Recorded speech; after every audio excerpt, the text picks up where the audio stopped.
Welcome to the countdown.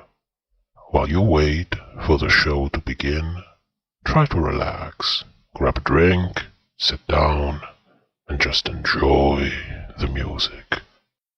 Yeah. Ooh, whoa. Don't Christina it out. Okay.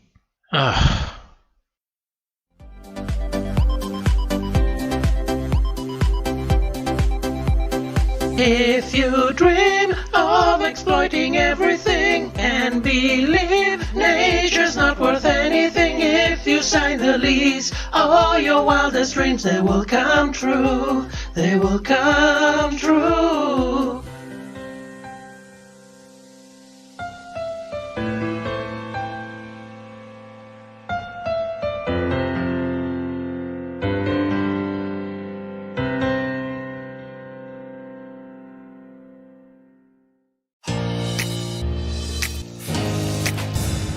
She looks metallic. Though I can't quite recall overnight sensation.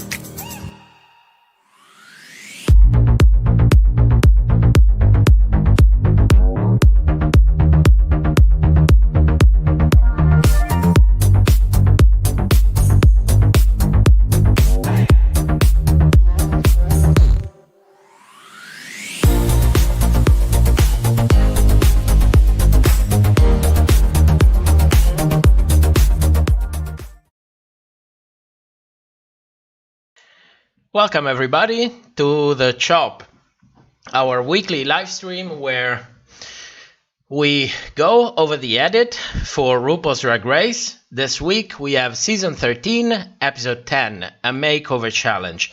Now, as usual, before we begin, let's greet everybody in the chat. I noticed there's a ton of you. We have Dixie, Dark Magic, Queenie, Sasha, Emmy, Giovanni, Valentine, Melanie, Deborah, Ken, Jessica, Nora, Blazing Bard, Orlin, Jules, Fabio, Corinne, Serk, Max Rollins. I'm going to say all of you. You deserve that. You deserve that at least.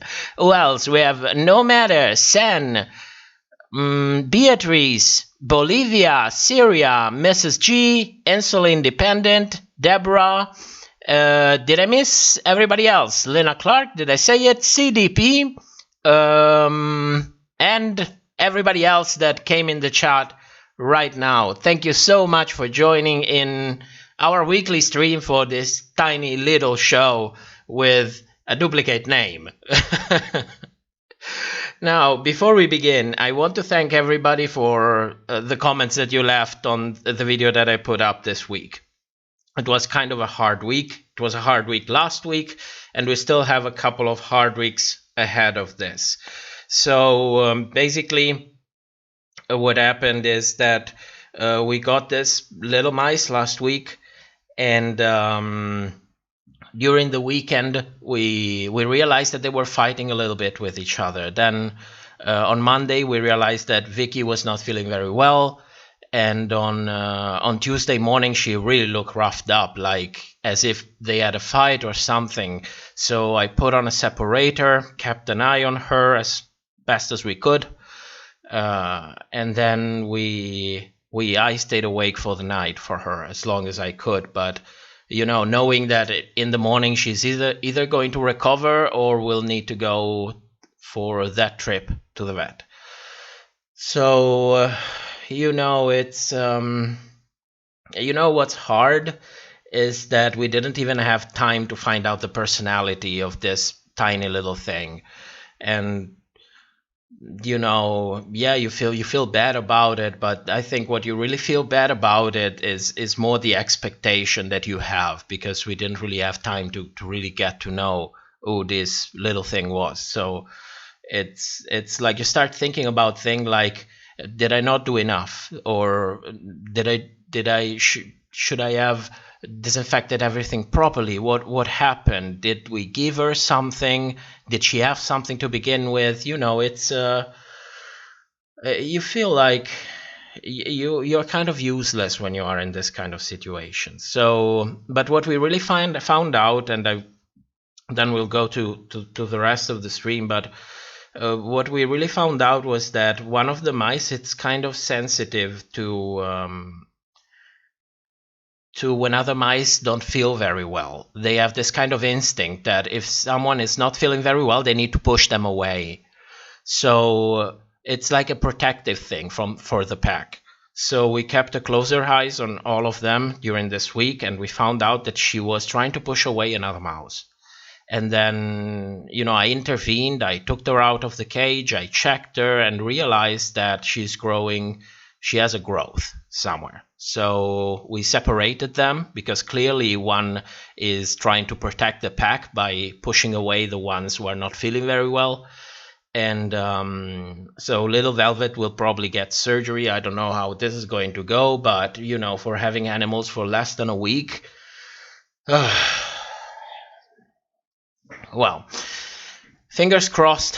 We'll see how it goes. Anyway, thank everyone for the nice words. I couldn't answer each and every one of you, so I'm doing this in the stream. It's appreciated, especially because you know where I come from. I always think that this kind of things looked like, when I saw them from the outside, look kind of manipulative, look kind of bullshit and so on. And then when you are yourself in the situation and you realize that a perfect stranger has a nice word for you, it really makes the difference. This is what I want to say.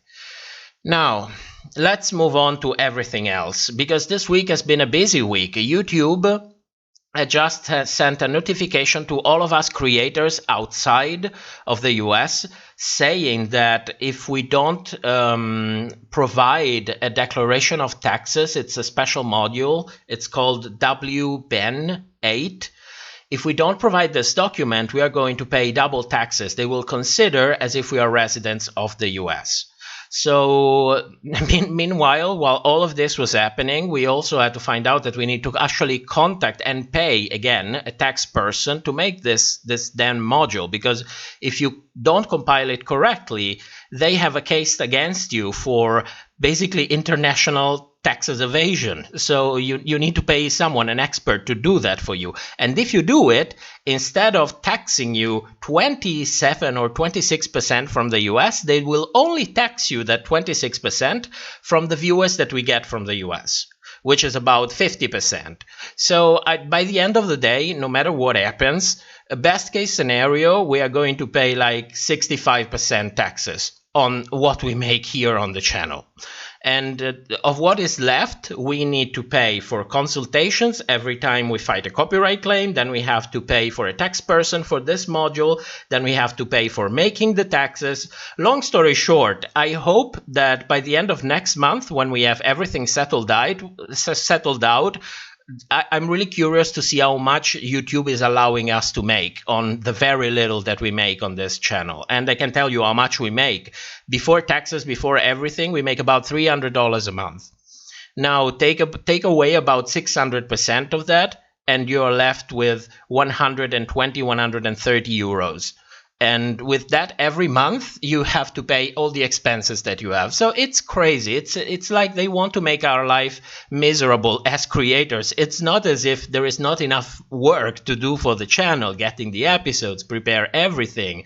Then doing the live stream, it's kind of more of a pleasure, but you're also here for the live stream. Then you make videos, then you have to deal with copyright. It's madness, guys. This week it's madness, and the next 2 or 3 weeks are going to become even more madness, because we have other stuff going on that I will not tell you because of this privacy thing, this anonymity thing, but we have other things going on in all of this.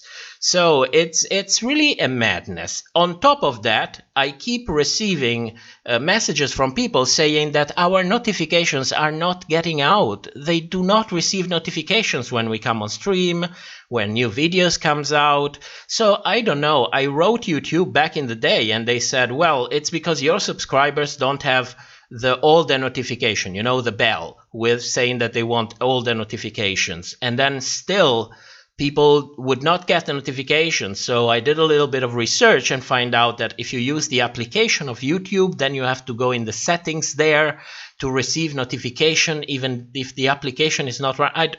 Frankly, guys, this is getting crazy. It looks like this platform is making it even more difficult to be a small creator in it. If you're a big creator, it doesn't matter. You can pay everybody else to do what needs to be done. But if you're a small one like us and you need to do all by yourself, it's really getting crazy. So what I'm saying is we are keeping the timing of the live stream consistent. We are always here every Sunday, always at the same time. Sometimes I wrote this in the community section, trying to give you times for the different time zones in which you are. But the best way is really, mark the time. Okay, what is it? Like 4 p.m. The stream is at 4 p.m. my time. Okay, then it's every Sunday. I will give you a notification if we do not come on live stream. So just so you know, because unfortunately this is how it's going to go. I don't know what else to do. I'm really doing the best with what we have. So with that said, Fantasia also told me that there is a time difference. So I want to ask you guys in the chat, did you notice any kind of time difference in the live stream? Are we coming to you 1 hour early, 1 hour later at the same time? What's going on? Because I don't know if this week I'm disconnected from the world. So apparently we moved to light saving time, summertime. I don't know. It's getting crazy. Ken Legit says 1 hour later. Ooh, okay. So Syria, it's daylight saving time. So it's 1 hour later for me. Mrs. G, yes, time difference. Damn. Do we have different times in which we switch for summertime? It's called summertime? Daylight saving time. Thank you, Max. Daylight saving time. Okay. Serge says 11 p.m. as always. Maybe in Europe we change daylight another day. So, but well, I don't know, guys. It's getting complicated. It's really getting complicated. So, let's move on to the damn review for this episode. What do you think? It's time. We've been talking for 10 minutes already, and we usually have our time after the live stream. So let's dig into this episode and let's check everything that's been going on with it. So, welcome to the Chop, and in this episode we have what I believe to be the best episode of the season. I enjoyed this episode very much. I know how it sounds. I always complain, but for once I enjoyed it. I think it was very creative. We got to see the heart of drag. We got to see makeup skills. Some queens had to sew new outfits. They had to act and enact each other's on stage. And the episode overall was very well paced and well structured. Over the episode, we get to see all of the queens, not only some of them. It's also one of the episodes with the most confessionals ever for the whole season. And you know what I think about confessionals? Those are those intimate times in which we get a direct connection with the contestants. So all in all, it was a very good episode for Drag Race standard. If we talk about reality TV standard, well, it's still a little bit downhill, and we're going to talk about why. Now, on the downside, we have this episode that it's basically all about Simone and was edited accordingly. So Simone has this huge redemption arc during the whole episode. There have been temporal incursions from Simone, probably to justify the story arc during the episode, but also we have temporal incursion from Rosé. And cherry on top, Gottmik started time traveling as well, back from episode 2. So in a three-way mismatched confessional. So we're going to see about that. Then we have some fairly good cryptiques. It's the second week in a row. If it goes on like this, I'm going to get a stroke. I'm not used to this. I'm really not used to the judges actually delivering good cryptiques. Then we have Candy Muse being aggressive, again, to any kind and sort of criticisms that comes her way. And at the end, of course, the confessional chart and the speculations as usual. Jules says, great episode and great pairings, but the psychic shit at the beginning, I didn't like it. Well, I think we're all on the same wave when it comes to the psychic shit, but we're going to get into that. Now, the episode begins, and as usual, we are back in the workroom, where we find out that Utica is basically accelerated from the lip sync. It's like lip syncing gave her this, how can I say, this push that she needed to really excel, to really bring it to the competition, which is something kind of different. We are used to these queens coming out and say, oh my god, I lip synced, I never want to be there again, and she had this kind of nice attitude toward it. I really liked it.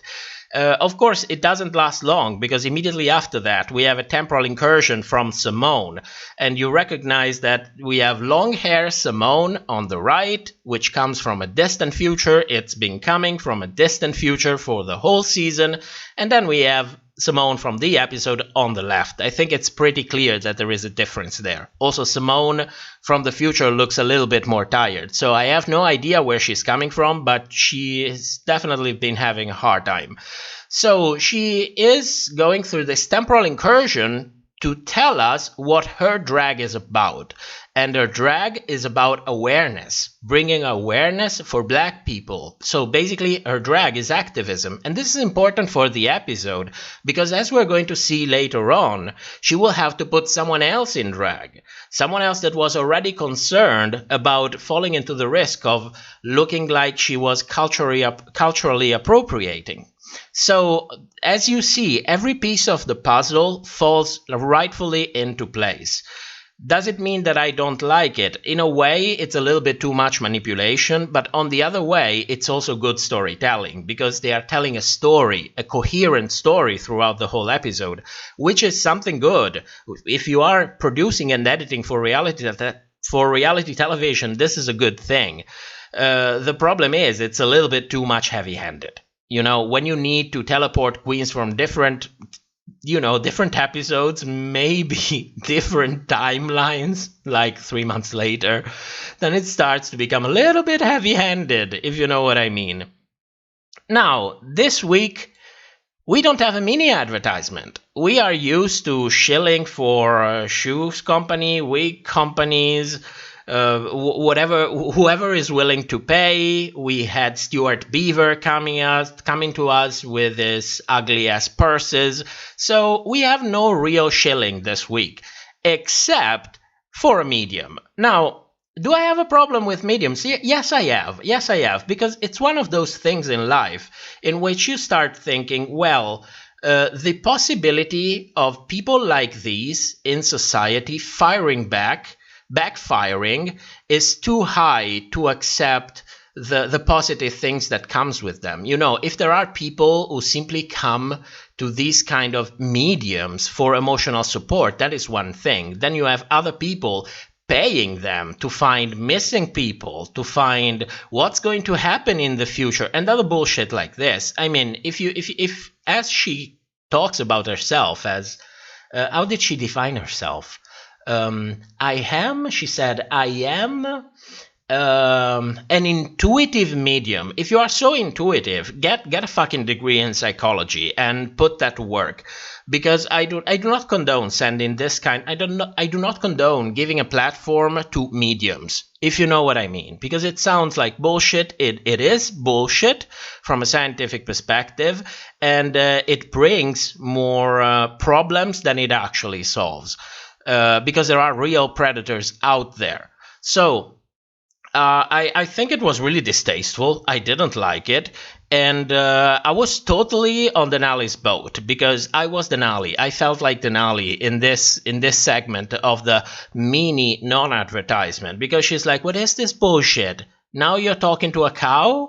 Oh, now you know about the background of some of the queens, as if this medium took a little bit of a read on the psychological evaluation, the background check, the medical record, and of course, the notes from the field producers during the whole season, so that she knows that there is something going on with Denali and Rosé. Oh yes, they tried to trigger them for the whole season, and they've been very supportive of each other. So, you know, it's surreal. It's really surreal. I don't know what the fuck are they thinking at some point, because this is, at least, this is the bottom of the episode. From here on, it's all growing in entertainment value.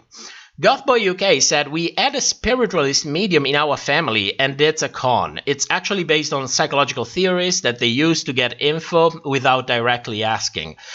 Yeah, I don't want to go in detail into the situation, but, you know, I don't like it.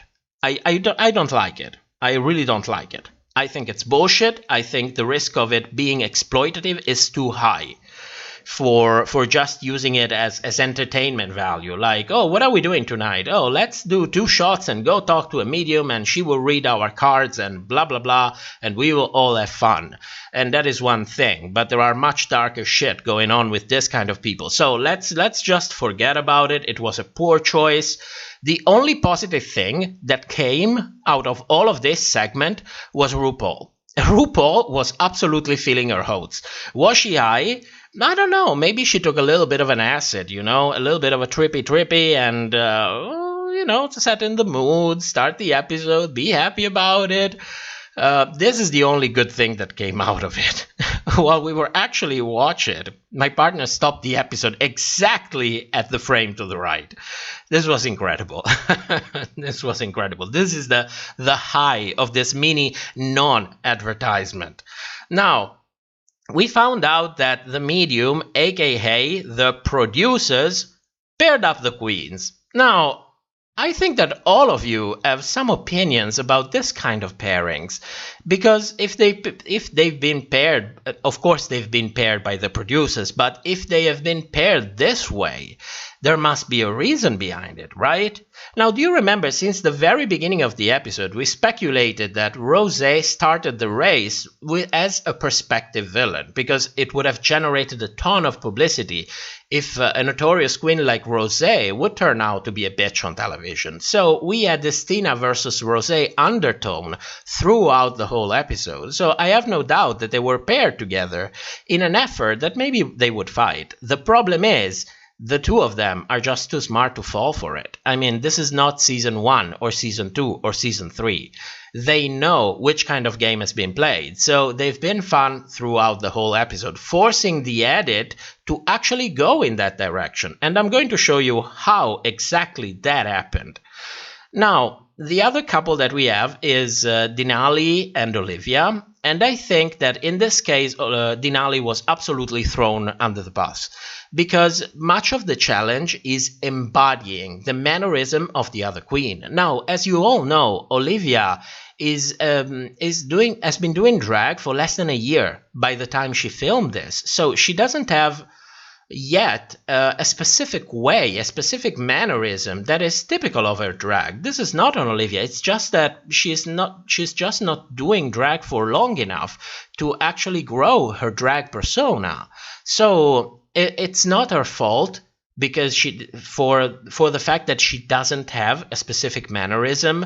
Nevertheless, Denali will have to embody Olivia, and Olivia is still in this, how can I say, she's still developing as a queen. So already Denali has a very difficult thing to do. Now, on top of that, you might say it's also difficult because you have 2 queens coupled as a different race, but everybody else was coupled as a different race, apart from Tina and Rosé. So this, to me at least, it doesn't really count. But the fact that Olivia didn't have a prototype of her drag, I think that everybody knew that that was going to be a problem, and in the end, of course, it was a problem. Now, on the bottom left, we have Utica and Simone, and this is all what this episode is all about. It was all about Utica and Simone, but especially all about Simone, because you take the most stylish queen of the season, pair it up with the quirkiest queen of the season, and then see if they turn it out or if they don't. Spoiler alert, of course they turn it out. But before, we need to be convinced that they are kind of anxious about it. So the edit starts going in that direction. We'll see a little bit about that more later. And then we have Candy and Gottmik. And this is the second couple that, for me, was paired for a possible win. Because they know each other, they are friends, everybody knows that. If something goes bad, they can always claim the difference in body type to make that made the challenge more difficult for them. Gottmik is an extremely good makeup artist. She's a famous makeup artist. And Candy Muse is Candy Muse. What do I mean by that?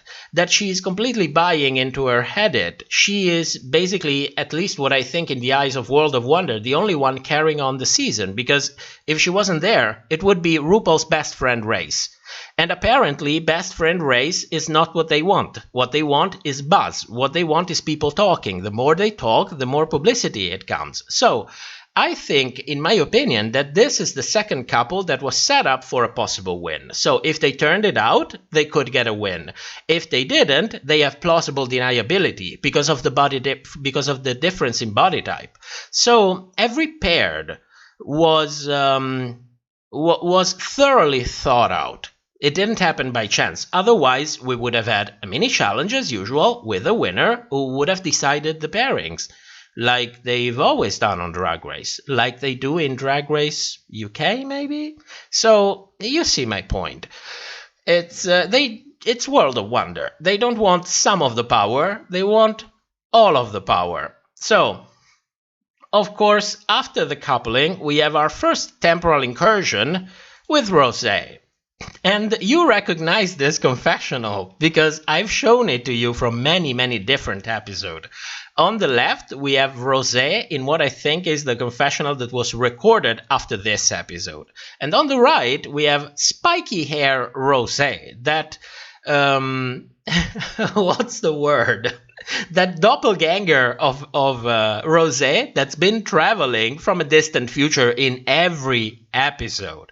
So she comes back with a mismatched confessional in which the actual Rosé is kind of worried. It's like, what if I'm having to lip sync in Tina's clothes, in this oversized gown? How the hell am I going to do it?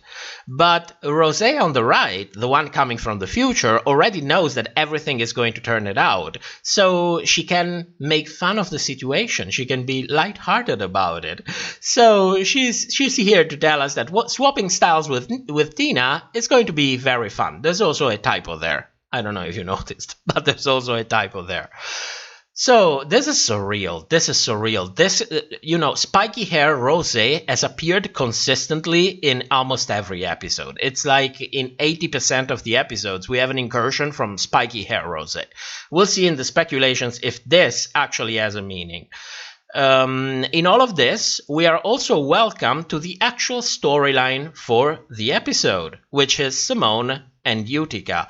And of course, we as the viewers have to be convinced that they are actually having doubts, that the situation is a difficult situation, and that they will have to overcome it by the end of the episode. So we are bombarded by reaction shots from all of the other queens looking perplexed. And the music in the background is telling us the same exact music, or lack of, is telling us the same exact story. We should be doubtful. What is going to happen? They are so different. But of course, it's Simone. So this is part of her hero edit for this season. So by this point, I was thoroughly convinced that she was going to win this challenge. My only question was, will she win with Utica or not? But then I thought about, well, they have paired them together, so there is a high chance that somehow for this episode, they would be judged in couples. How strange. They've always been judged individually throughout the whole competition, but tonight they're going to be judged in couples. Whatever it is. Then after that, let's go to the chat, because, sorry, I get distracted. I lose the chat a little bit. Valentine says, Denali didn't even do the worst. Tina made Rosé look like a greasy clown. Oh yes, we're going to go to the critiques and the runway later on, and we're going to talk about that.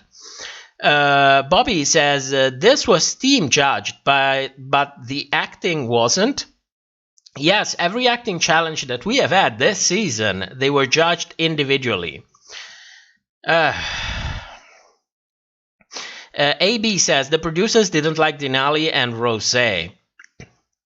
Well, I think that they like the idea of what they could do with them as characters. The problem is that the Queens knows exactly which kind of game is being played on RuPaul's Drag Race, and so they edit themselves.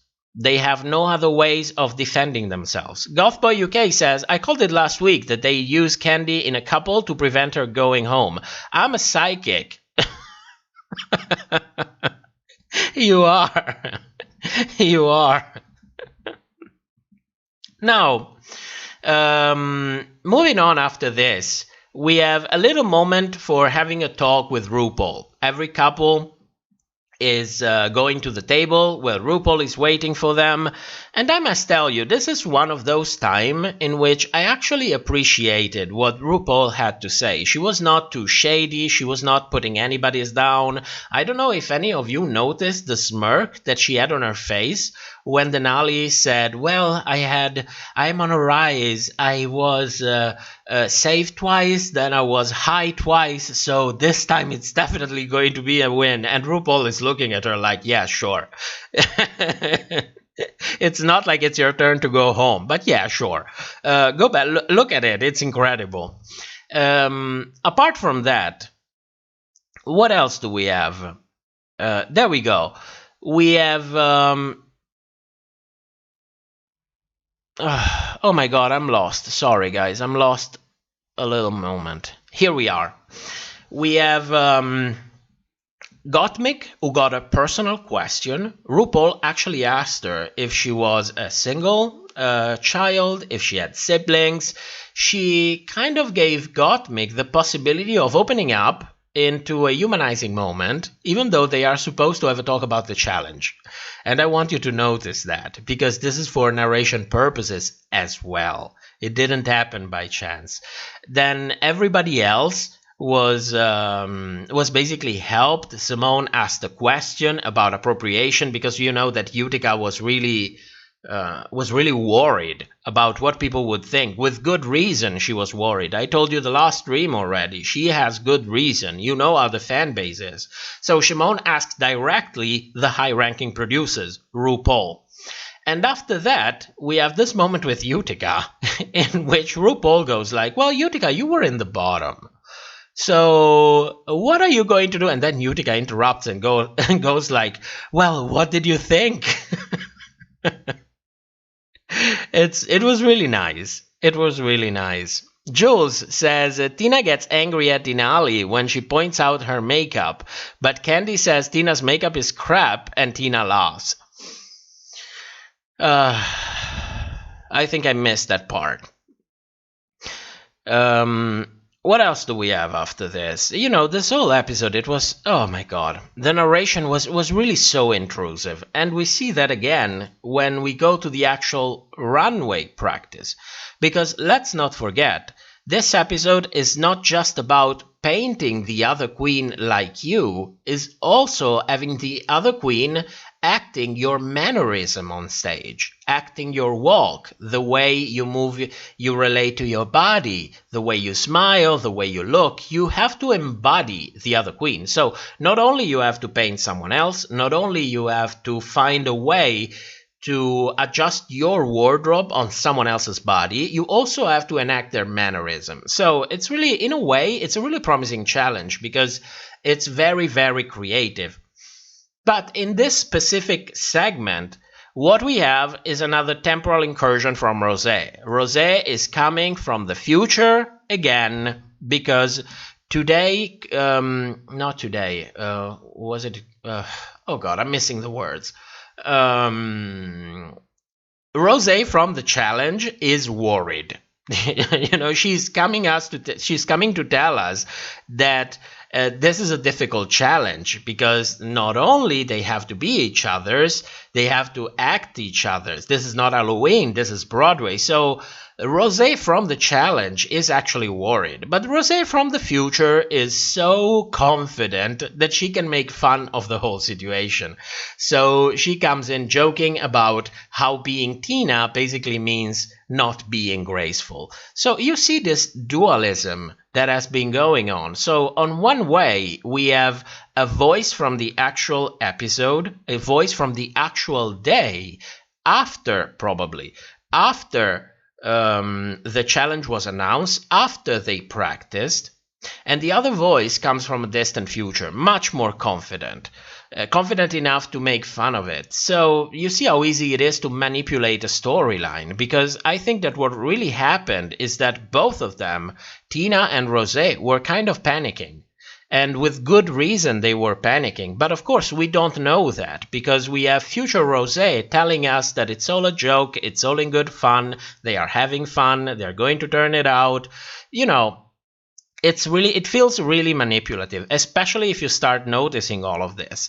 And it's not just Rosé, because we have another temporal incursion from Simone. Simone from the episode is nervous as well, because, you know, she is paired with Utica. They are at two opposite sides of drag. But Simone from the future is confident. She is proud of Utica for picking up her walk really quickly. She thinks they're going to turn it out. She thinks they have to believe in themselves. She is easing us into this narrative of redemption. So there's a lot of manipulation going on with the confessional from this episode. It's constant throughout the whole episode. Now, if you don't notice, the episode goes down really easy. But if you start noticing, then you realize that everything is basically being rigged. Denali has been sent home because it was her turn to be sent home, not really because she deserved it. And we might be looking at the very winner for this season. I still think they will go for Gottmik, but you know, there is enough evidence to tell us who the hero is in the eyes of the producers. Now, after this, we have a little bit of a moment in the workroom. We have Tina and Rosé making a little bit of fun the day of the actual runway. And of course, we have another temporal incursion from future Rosé to tell us that they are going to somehow have fun with it. So, I don't know. All of this was kind of surreal to me. It was a little bit too much. The only saving grace was this moment in which Tina was actually kind of trying to seduce Rosé. I don't know if she perceived the tension in the air, she tried to make fun of it, because this is how we got to know Tina, you know? No matter what happens, just make fun of it. Even if you don't feel like it, you know? It's for lifting the mood a little bit. So I actually like Tina. I actually getting really warmed up with Tina. The problem is that I think this thing, from the producer's perspective, they really hoped it turned out another way, and they had to do everything they could to work with what they have. Because I think that what they wanted to happen was for these two to fight to the nail. And they had to adjust accordingly. So the only saving grace in this moment is a sneak peek on how Rosé is actually going to look on that runway. I mean, look at that. You can't make this shit up. She looks busted. It's so bad. It's so bad it's good. I mean, everything is wrong. The highlight is too bright. The general makeup, there is no blending whatsoever. You have this huge dark eyes, this asymmetric eyebrows. She looks like her first time in drag, you know? She's at home, she's in her bedroom, she's in front of her mirror, she's feeling her fantasy, and she's getting herself in drag for the first time in her life. This is how Rosé looks, which is funny in a way, but then again, that's not the challenge. Because Tina is not the biggest makeup artist in the world. And also, makeup, it's not really one of her assets. She is a comedy queen. She is a theatrical queen.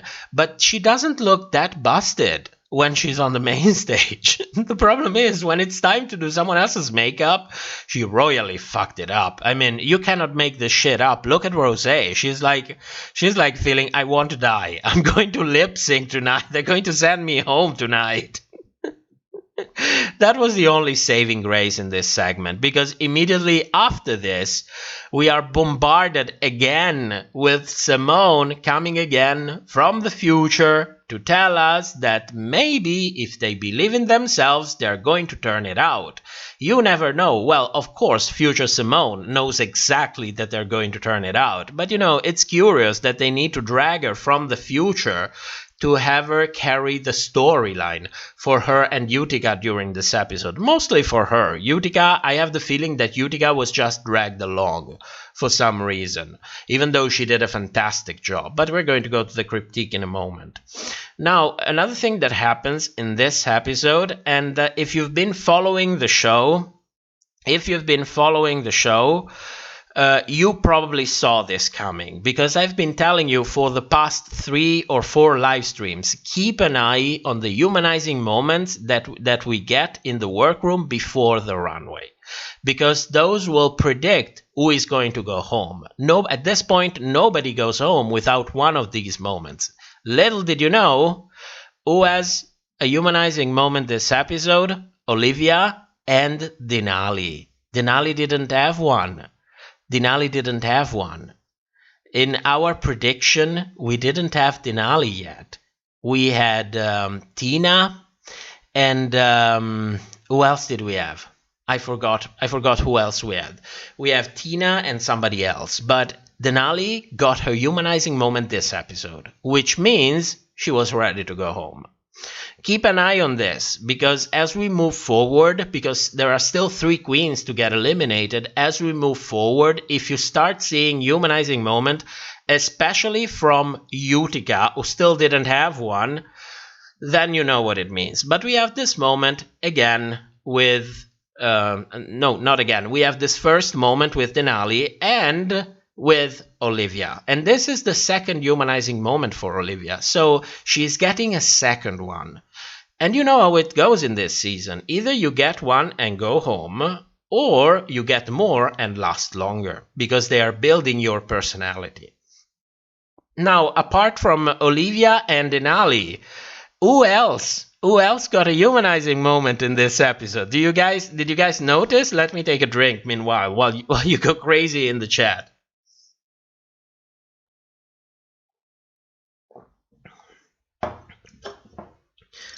I'm missing energy drink. Bobby! Ding, ding, ding! Miss Gottmik.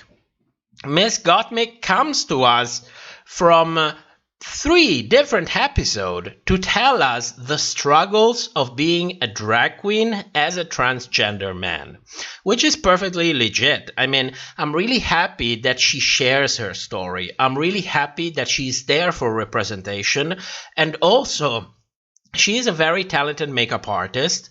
She is not the best drag queen in the competition from my point of view, but I really appreciate her attitude. She's really laid back.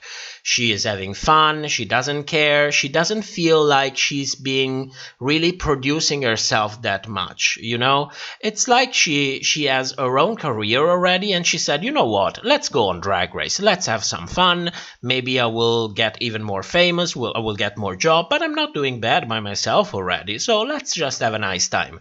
And I really appreciate that. The problem is, if you have to have this person coming from 3 different episodes to tell her story, then it starts to feel a little bit manipulative, because we have almost a whole minute of Gottmik's confessionals.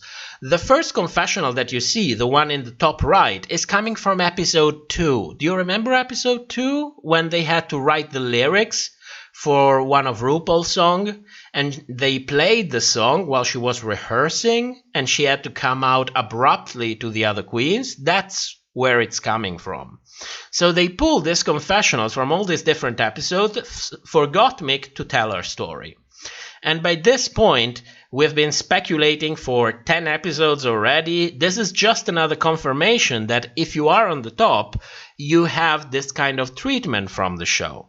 If you are not, then, well, you will maybe appear in one confessional for 10 seconds and maybe have a picture of yourself shown in there. And that's it.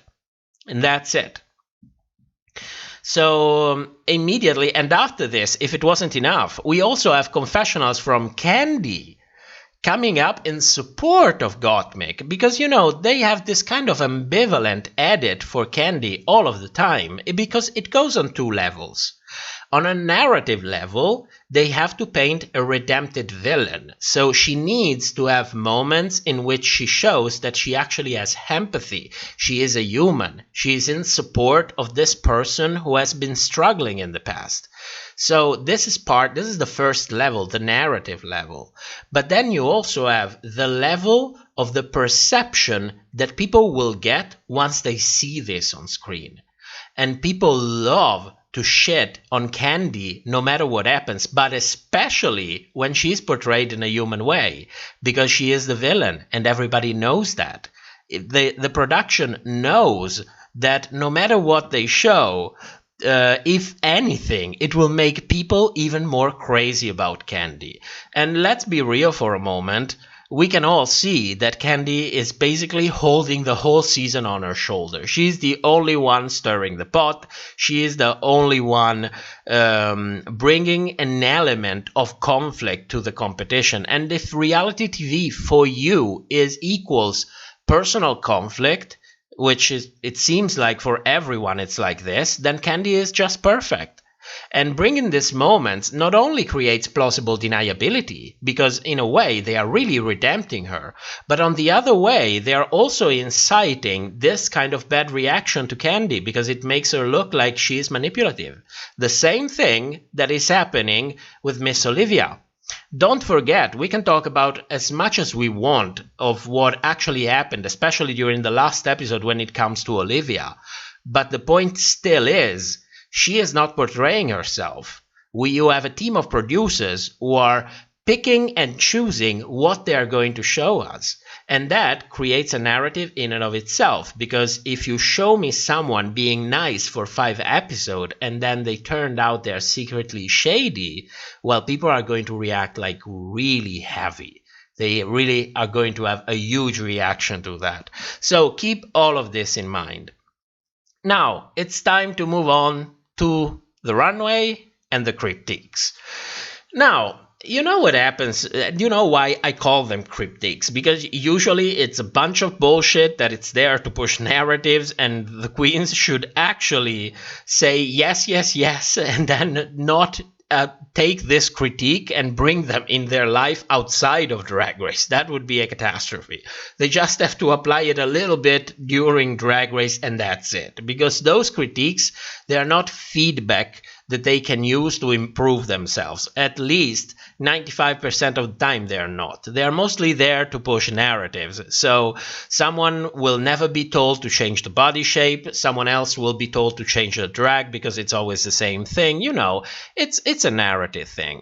But this episode, like last episode, incredibly, I agreed with most of the critiques. And I told you before, I'm going to get a stroke if they continue like this, because it starts to look like old school Drag Race, the one that I really used to appreciate on every level. I still appreciate it on different levels, not on every level as I used to do.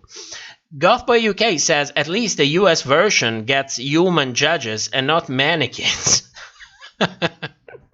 Oh my god. Oh my god. Syria, the real villain of the show are the producers. Yes. Oh, yes. Yes.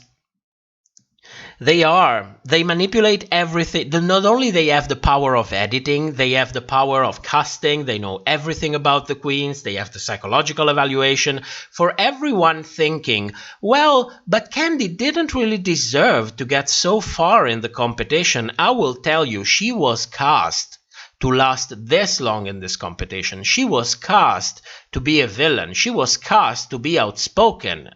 We look at the show and think Candy is doing all of these things, but that's not the proper perspective to look at things. Candy was cast because she naturally do all these kind of things.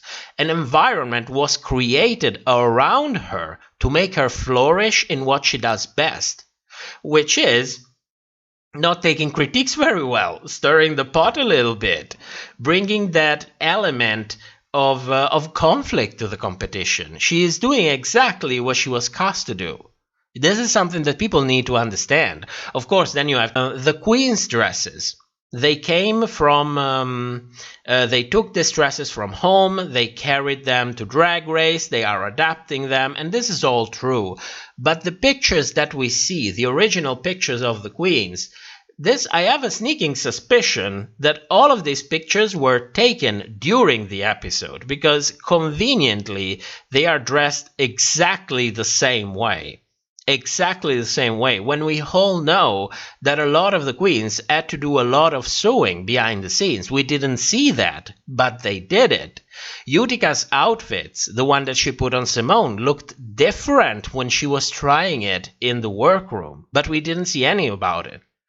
And Gottmik's outfit originally had pants, but we didn't see anything about it. So this picture were probably taken during the episode. Now, moving on to Rosé and Tina. Now, one thing that I noticed is that the judges didn't say anything about the way Tina painted Rosé. The only thing that they said about it was that she had raccoon eyes, and they tended right there. And this is my first problem with the critiques, because first of all, it was not just a problem of the makeup in the eyes, it was the overall makeup that was really busted. And second of all, since the beginning of the season, we've been knowing Tina as the one who wears red, orange, and yellow. Red, orange, and yellow. Red, orange, and yellow. It's a constant theme in Tina's outfits. Where are those colors on Rosé? Because it's mostly green. It's white, it's green, there's a little bit of yellow and red. And that's it. But it's not the Tina Burner experience. It's not the embodiment of a quintessential Tina Burner outfit. You know? Bobby, turn it and burn it. Yes, yes. So they didn't say anything about the outfit, but since this challenge is embody the other queen, which means take whatever it is of the other queen that is the most obvious, the first thing that strike you as that queen, and put it on someone else. And that dress is not what I personally identify as quintessential Tina Burner. So even though I've been enjoying Tina very much during this season, I think that she completely fucked up this challenge. The makeup is bad. The dress that she put on Rosé is not really representative. The only thing that she did really good, but this is because she has a background in acting, was the embodiment of Rosé. That was absolutely Rosé. She had everything to the T. It was done really, really well. But the problem is, that was just 1/3 of the challenge, embody the other queen. What about makeup and adapting a dress to the other queen? Because those things were completely lost. And what about Rosé? Well, Rosé, for me, she did incredible. The makeup that she put on Tina looked fantastic. She looked exactly like Rosé. It was put on very skillfully. It was very skillful. It was good makeup. The wig looks amazing. It's typical Rosé. The dress is typical Rosé. Tina looks like she's coming out from an episode of Gem and the Holograms. Rosé did an amazing job on her. And embodying Tina, she brought everything of Tina. The camp, the stupidity, the fun of the runway. All in all, Rosé did a fantastic job. Minimum, she should have been in the top for this challenge. But conveniently, queens were judged as a couple.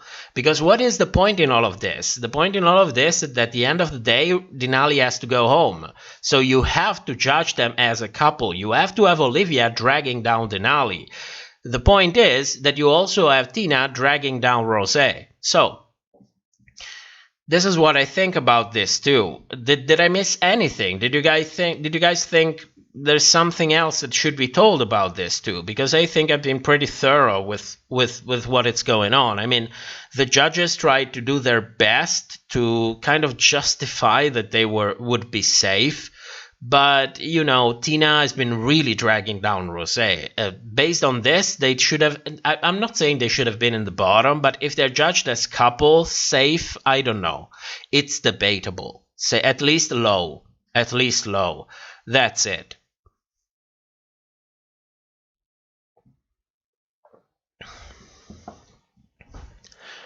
Let's go to the chat. Blazing Bar, Rosé did a good job. Blake, I think if they made over other people, Mick would have won with Simone and Rosé.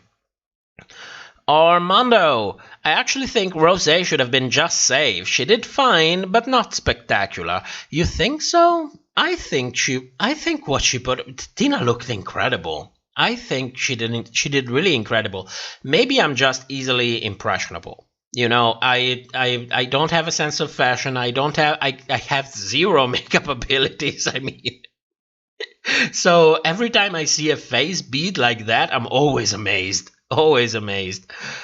Alithia, nice vanning, sweeties. Evening, nice evening. Thank you for coming. Aurelin says, I don't think Tina looks good. She looks fatter than usual. Oh my god.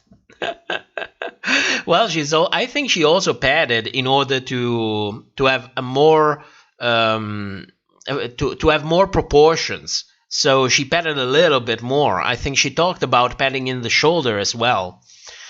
Now, moving on to the next couple, we have Olivia and Denali.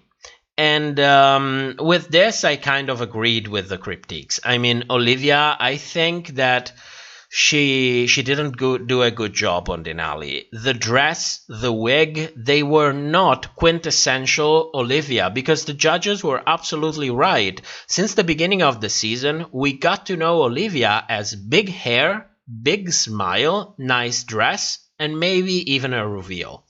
This is what we got to know, and this is all that we know coming from the show. So this is what you have to present when you are trying to have somebody else embody the essence of your drag. The problem also is that, as I told you before, Olivia is not really a mature queen. She might not have a set of movement that are typical of her drag, a specific style of drag that it's really iconic, like Gottmik's face, for example.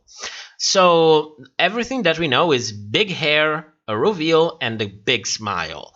And Denali doesn't have this thing. She has a normal wig, a nice dress, no reveal, and she didn't smile, you know? We got to know Olivia as this queen was constantly smiling. You are in the bottom, you are smiling. Somebody's giving you a critique, you are smiling. You are being a little bit shady, you are smiling. This is Olivia. And there was nothing of that. And, you know, I think that part of the challenge is also knowing what is quintessential you, so that then you have the ability to tell somebody else how to do it. You cannot always rely on somebody else's ability to observe you and then learn from it.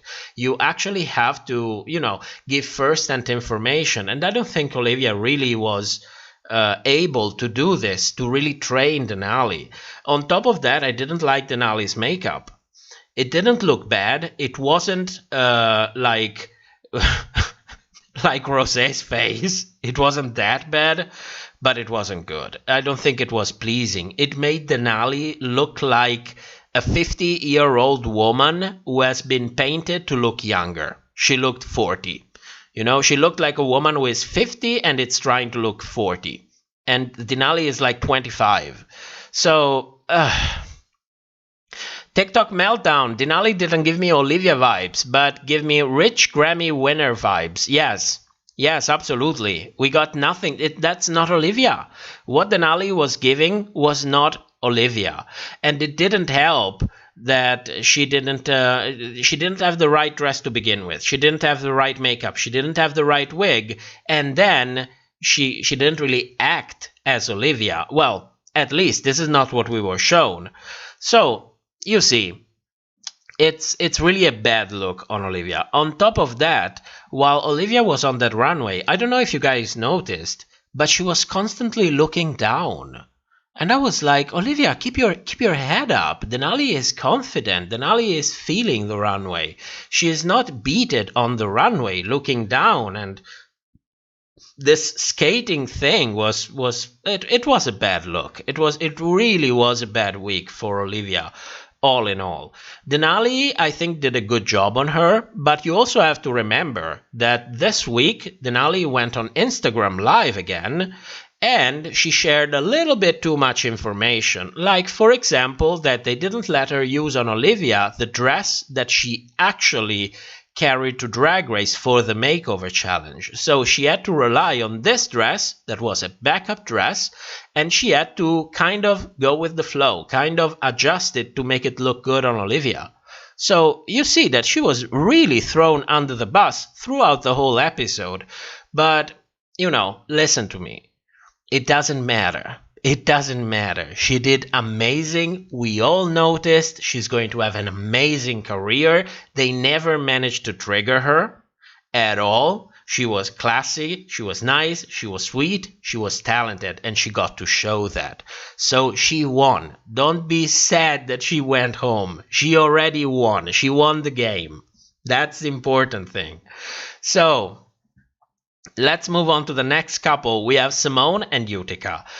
And, the narration for them during the whole episode, if you didn't really notice the confessionals and what was going on in there, was really, really consistent. You reach the end of the episode, look at these two queens, and think they did an amazing job. The outfits look great on both of them. The makeup looks stunning on both of them. The mannerism, it's just incredible. It's also helped by the fact that there is such a contrast between these two queens, because we almost have it with nobody else.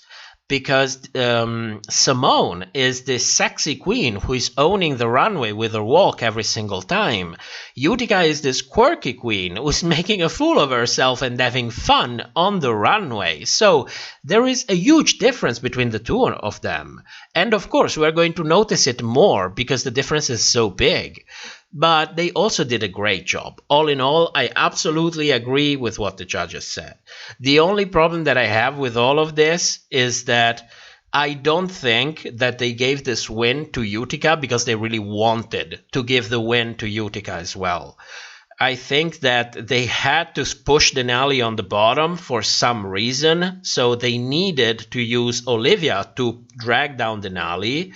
And on the opposite side, you also had to elevate Utica to win with Simone. But I don't think that that was the initial intention of the producers. They kind of had to do it so that they could justify Denali in the bottom, because I still think that they're going to fuck Utica over. And we're going to talk more about this during the speculations, but keep that in mind.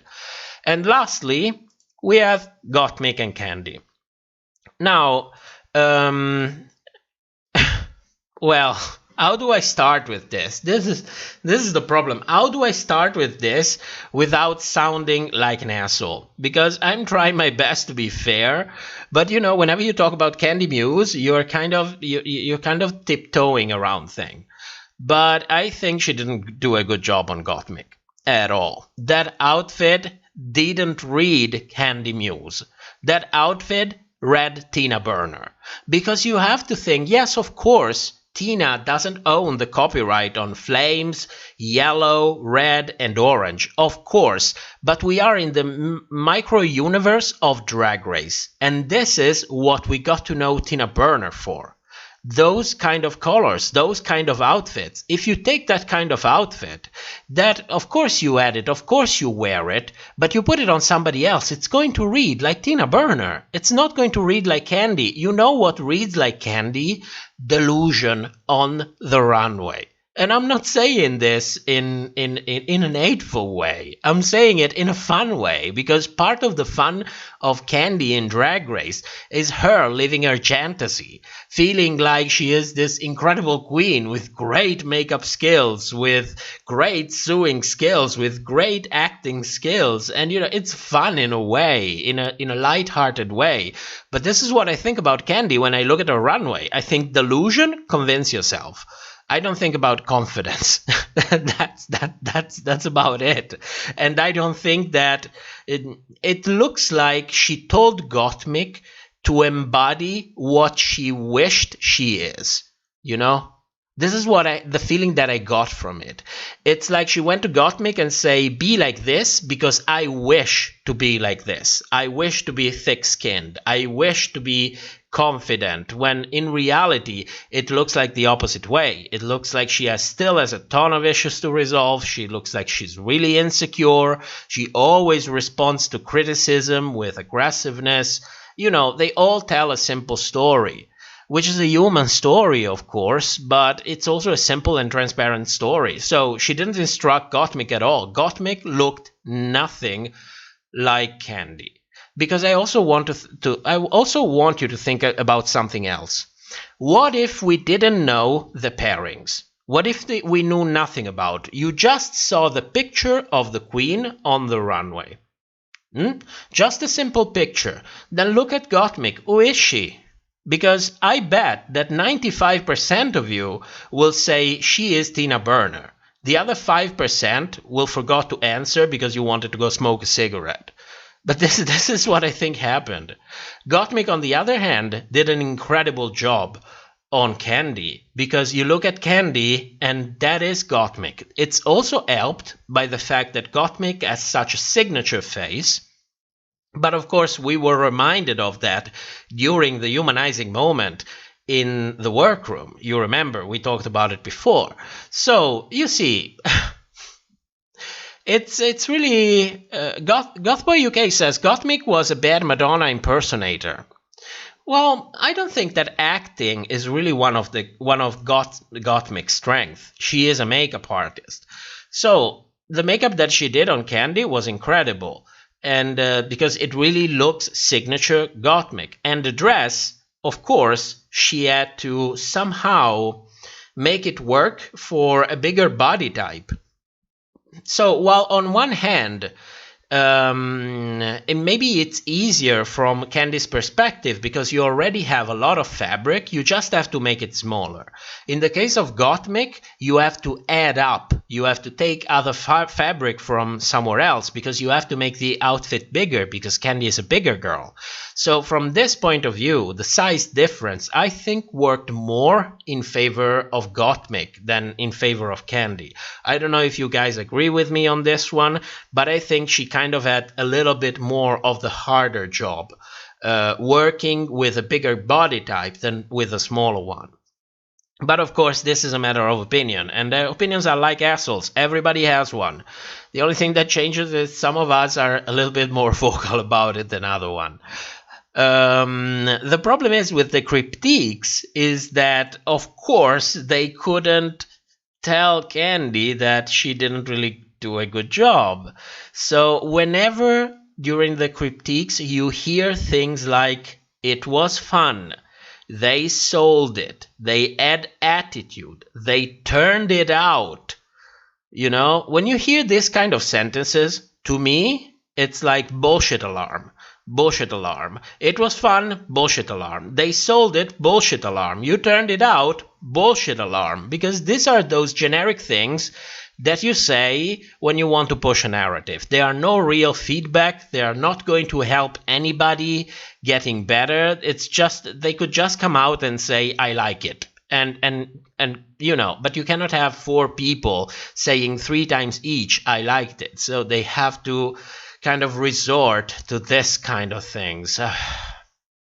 It's just whatever. Anyway, then we jump to this section. Who should go home tonight? And I find it quite intriguing, the fact that all of them didn't have problems saying Olivia. I wasn't expecting it. I was expecting like some of them trying to be a little bit nicer about it, maybe saying somebody else. I don't know. I wasn't expecting them to be so direct and say, well, it's Olivia. She did a fucked up job, which is good because it means that they feel confident enough to be real in what they think. And looking back, Olivia really is the one who did the worst job out of all of them. What I don't agree is that Denali should have been in the bottom with her at all. And Denali is the only one who is calling out Candy Muse's work.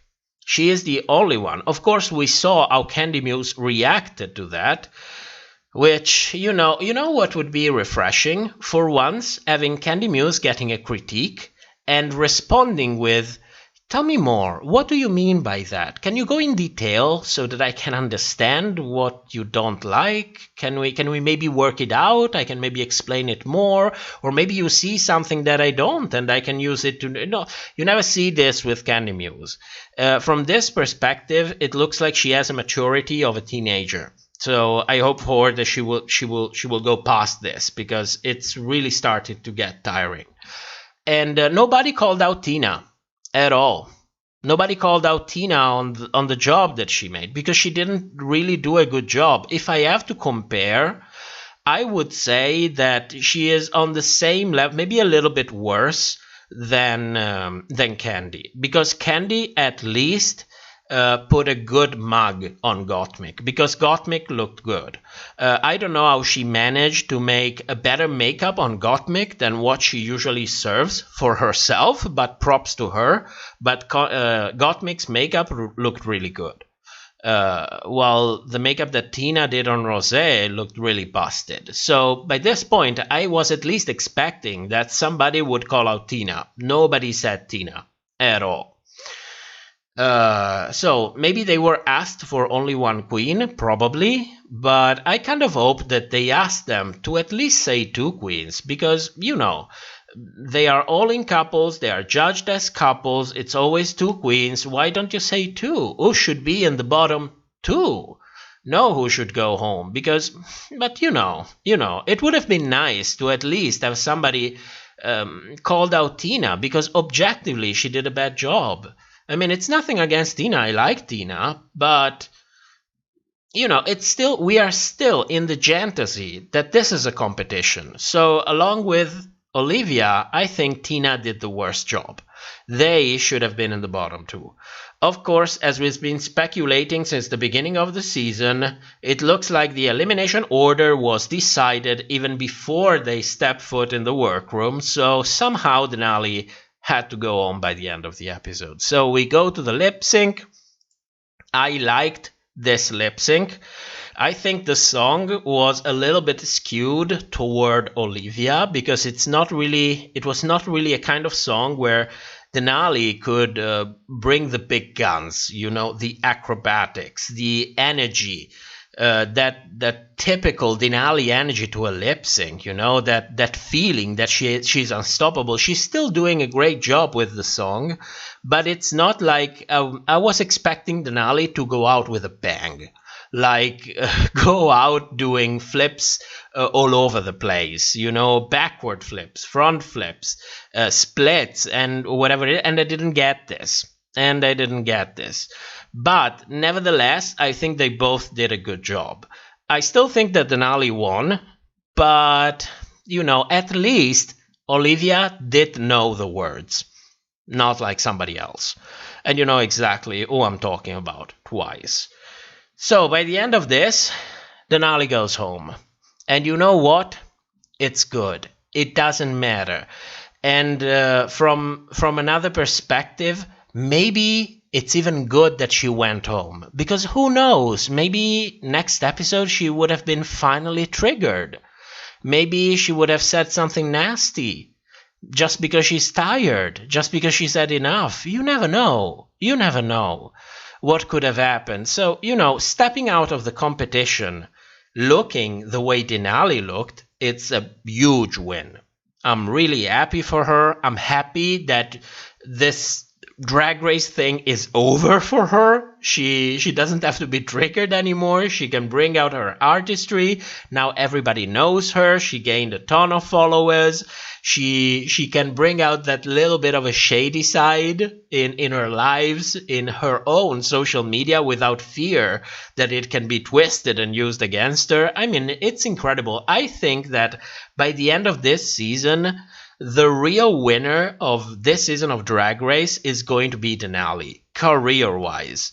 But we're going to see about that.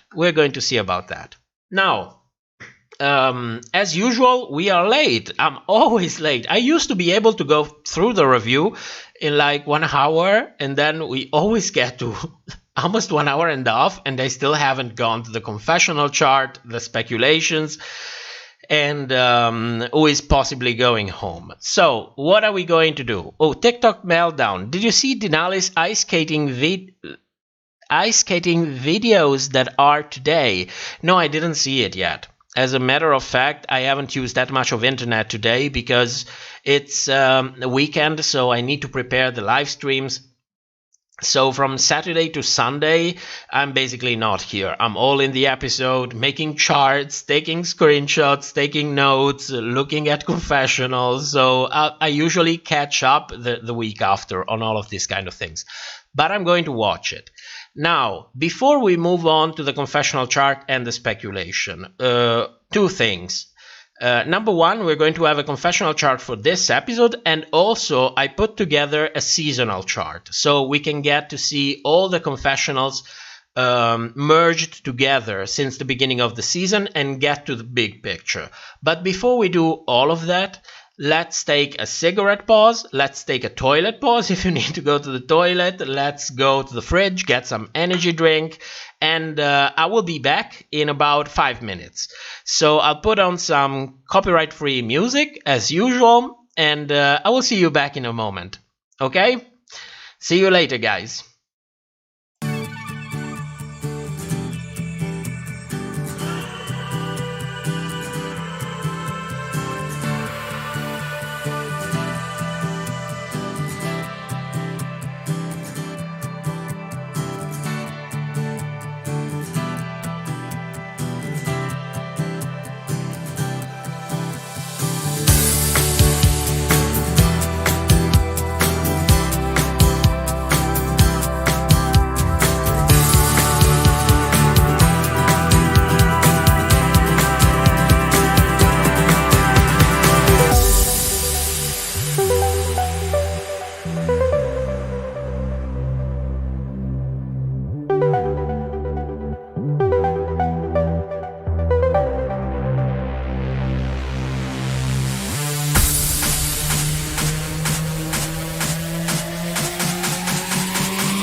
And we're back. I see you guys are talking a lot in the chat. I would like to go through it, but I need to go to do the speculations first. But then we get to all of that stuff. We're going to get into it and talk a little bit about Drag Race UK as well.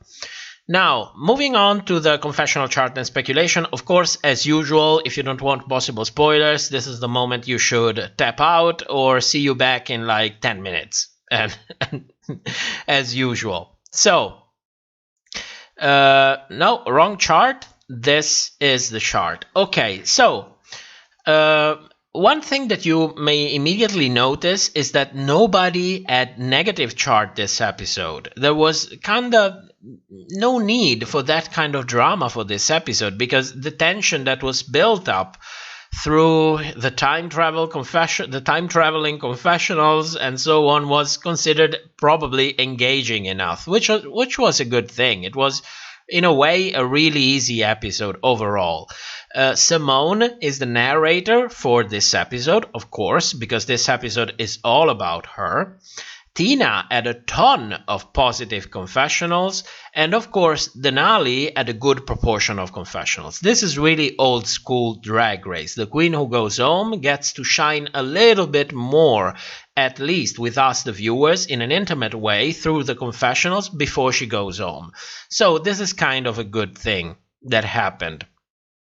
Other than that, Gottmik got a ton of positive confessionals as well, almost as much as Tina, but you know what happened, why it happened, because she had to share her story a little bit more. So, you know, it's Gottmik, you know what's her function in this race from a producer's perspective. So we have come to expect things like this going on. Moving on to the seasonal chart, which for me is the most interesting one because it tells us the story throughout the whole season. And this is something that you might have not noticed. I was actually surprised when I put all the data together and this chart popped out because Tina is the second one with the most confessional. Even though we all know that Tina is probably never going to go to the top 4. She had too many negative confessionals. It looked like she had a really ambivalent edit, like they didn't know what to do with Tina. Tina was always outspoken. She could have easily become a villain. She could have easily become a redempted villain. She could have easily become the queen who is shady, but shady in a good way, in a fun way, in an old school drag way. You are, you know, being shady to have fun with it, not really to be nasty about it. But she is the one with the second most confessional. Who is the one with the most confessional out of all? Candy Muse. Candy Muse is towering everybody else by at least 2 minutes of confessional. 2 minutes. Do you know how much time that is? That the average confessional lasts for about 10 seconds. The average. She is towering everybody else by at least 2 minutes. So you see that she is a center character in this season. And it's immediately visible when you look at the chart. Now, the queens who have absolutely zero negative confessionals throughout the whole season are only Simone, Gottmik, and Olivia. And as you know, those are the ones who I speculated with Candy and Rosé as the possible top 4. The only negative confessional that we have from Rosé actually comes from the very beginning of the season when she was judging the queens that she wanted to vote out of the competition. It was all framed in a negative way. It's the same thing for Utica. Utica had an additional one somewhere that I cannot really remember, but you know, they count, but yes, until a certain point. So let's talk about our top 4. As usual, we have Simone, we have Gottmik, and we have Candy. By this point, I don't know if any of you have any doubt. This is the top 3 without any doubt for me. Now, I don't know if you guys know, but there is a speculation that the 4th queen is actually not decided. The last episode, they film both eliminations for the queen who ends up in 4th and in 5th position. And then they decide decide during the actual airing of the season. I don't know which criteria they use. Maybe they go for public response. Maybe they don't even do this. But this speculation has been going on for many, many seasons, that they actually film a double elimination for the last queen who is going to go to the top 4. So if this is going to happen, for me, it's going to be Rosé versus Olivia. Now, which one of the two has the most, how can I say, the bigger chance to actually be on the top 4? I think that they are kind of on the same level, because Rosé really playing to her strength, playing to her character. She has this time traveling things with the confessionals, which means they are actually intruding on her headed for some reason. And as you know, either they are manipulating your headed to make you look like somebody you're not, or they are doing it for softening up your headed.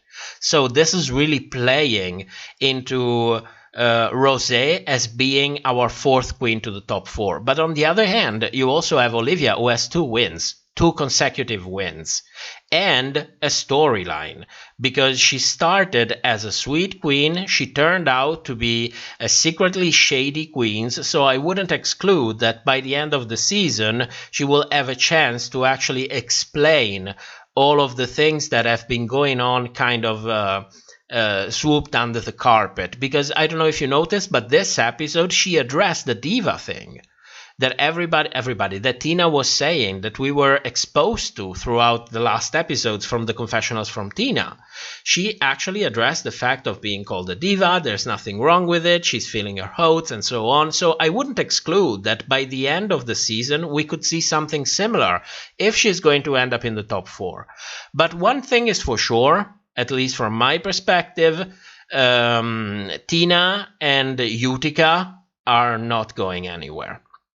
Tina's edit was on a downward spiral, even though she's been so much into our eyes with all of these confessionals. There are too many negative confessionals, too many shady things, especially in the beginning of the season. And you know, first impression is always the one that counts. So I don't think she has any chance of going to the top 4. And the same is for Utica, because they passed on each and every opportunity to actually recognize her talents. She's not just that quirky queen. She is an excellent seamstress. She has great makeup abilities. So you might not like the way her mannerism, the way she presents the Utica queen, but it's undeniable that she is one of the most talented queens in this competition. She made, I think, almost all of her dresses either exactly for the race, or they were adapted from similar things that she had on her wardrobe already. So her talent for me is undeniable. The problem is, every chance that she had to have this talent recognized was constantly passed on. And in this episode, even though she has a win, I think that win was mostly justified, if not only, by the fact that she was paired with Simone. So it was not really an elevation of Utica. It was more an elevation of Simone, with Utica as a strong contrast to Simone. This is what I think it happened. But nevertheless, I don't think she has any chance to go to the top 4 anymore. With that said, who is going to go home? Well, we didn't have any kind of humanizing moment from Utica yet. As we didn't do for Denali. It actually happened the episode Denali went home.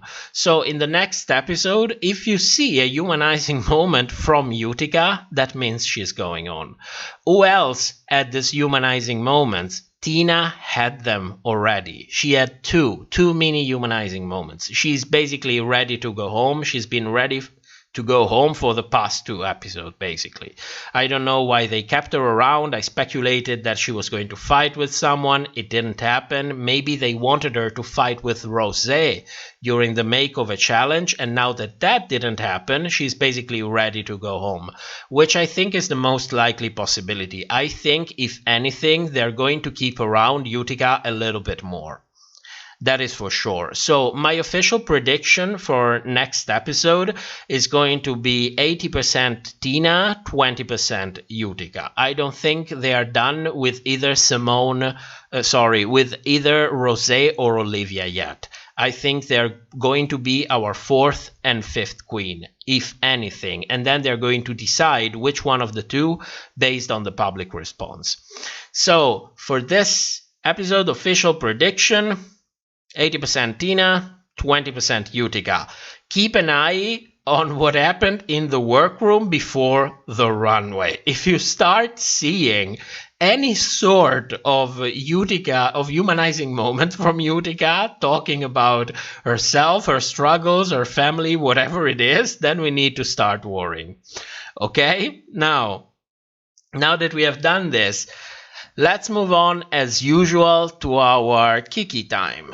Let's have a little time for ourselves, talk about whatever. If you want to ask questions, ask questions. If you want to talk about Drag Race UK, about everything that you want to talk about, just write in the comments. I'll be going through the comments as they come.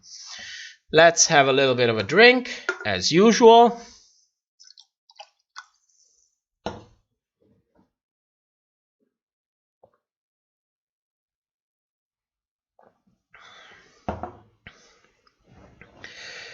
Oh, you're talking about Drag Race UK.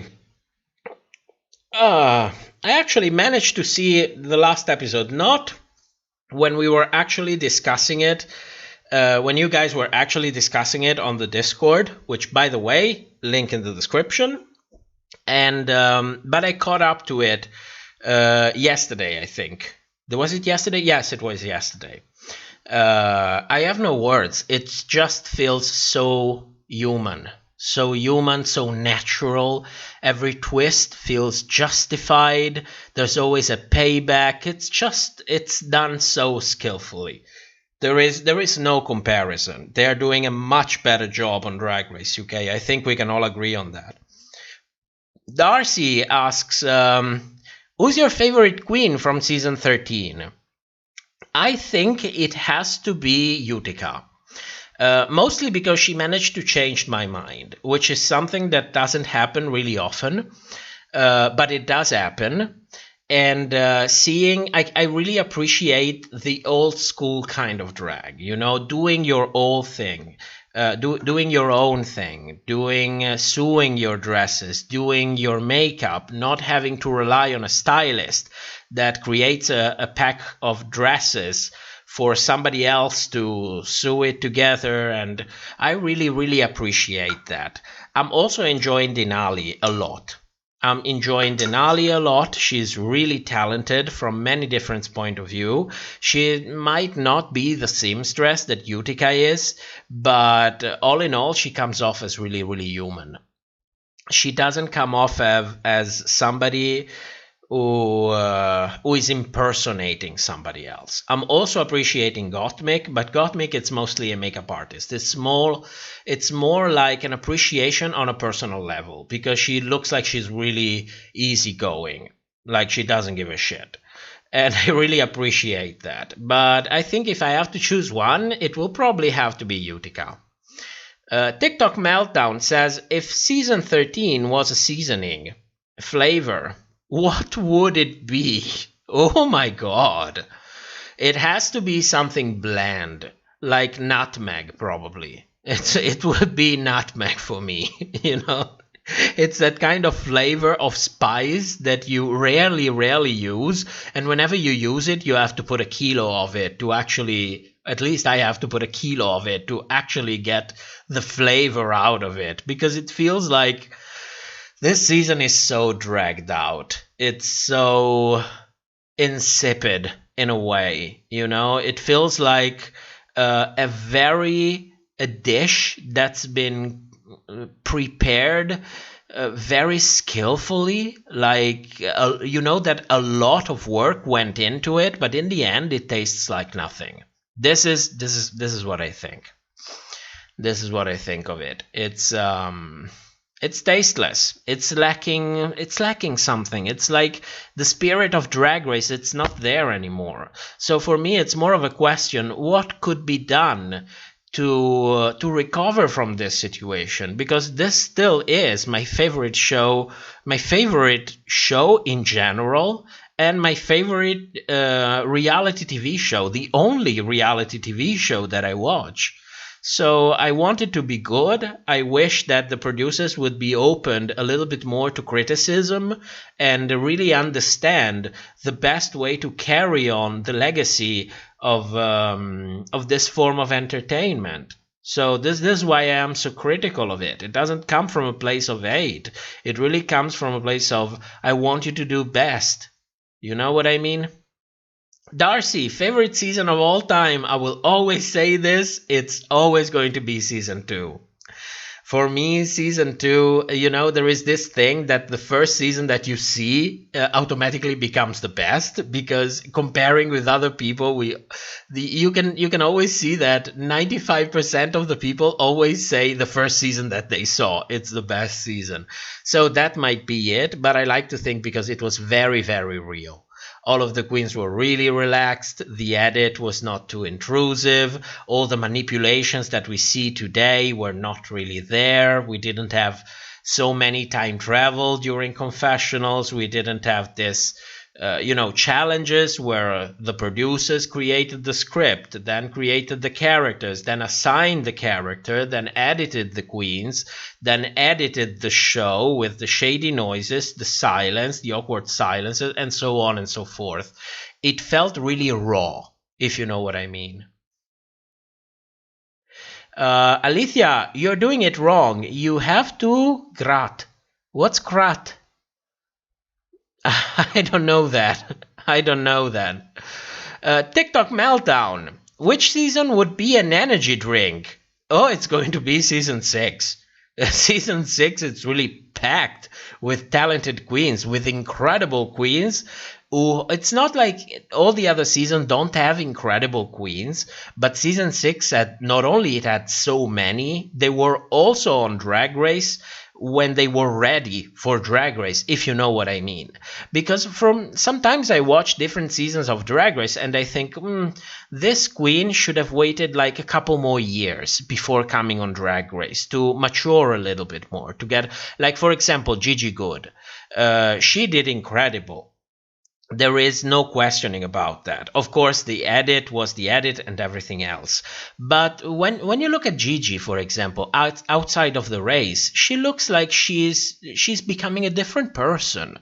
So I would have really enjoyed 25 or 26 years old Gigi Goode, for example. So,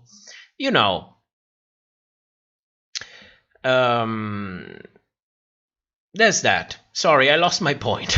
I didn't sleep very good tonight. I didn't get any sleep this afternoon, so I'm running on energy drinks alone. I'm basically a machine that turns energy drinks into live streams and videos.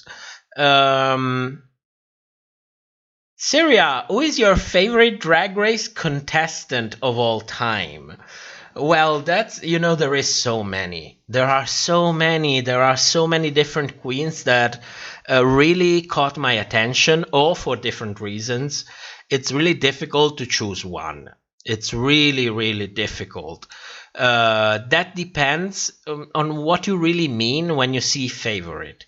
The one that I think it's the most talented, or the one that I feel like I have more of a connection with, the one that I can identify the most with, or the one who has the best redemption story out of it, the one who really used the race to stoop to another level. It's a difficult question. It's really a difficult question.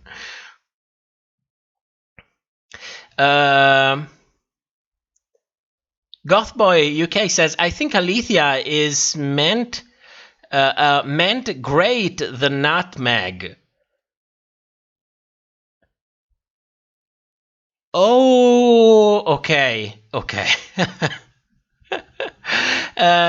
Kelly says, what did you think of Untucked? Oh, this is something that I actually forgot. I had it on the list, but I'm a little bit here and a little bit there during this live stream. So, yes, of course, I missed that. I thought it was a little bit convenient. It was really yada yada. We had a little bit more of a moment with Denali so that we could say appropriately goodbye. But then we had this moment with a message for Candy who came out of nowhere. And it was not really her episode even, so I don't know why they came out with it. And then you have this moment where Olivia actually managed to squeeze out a teardrop.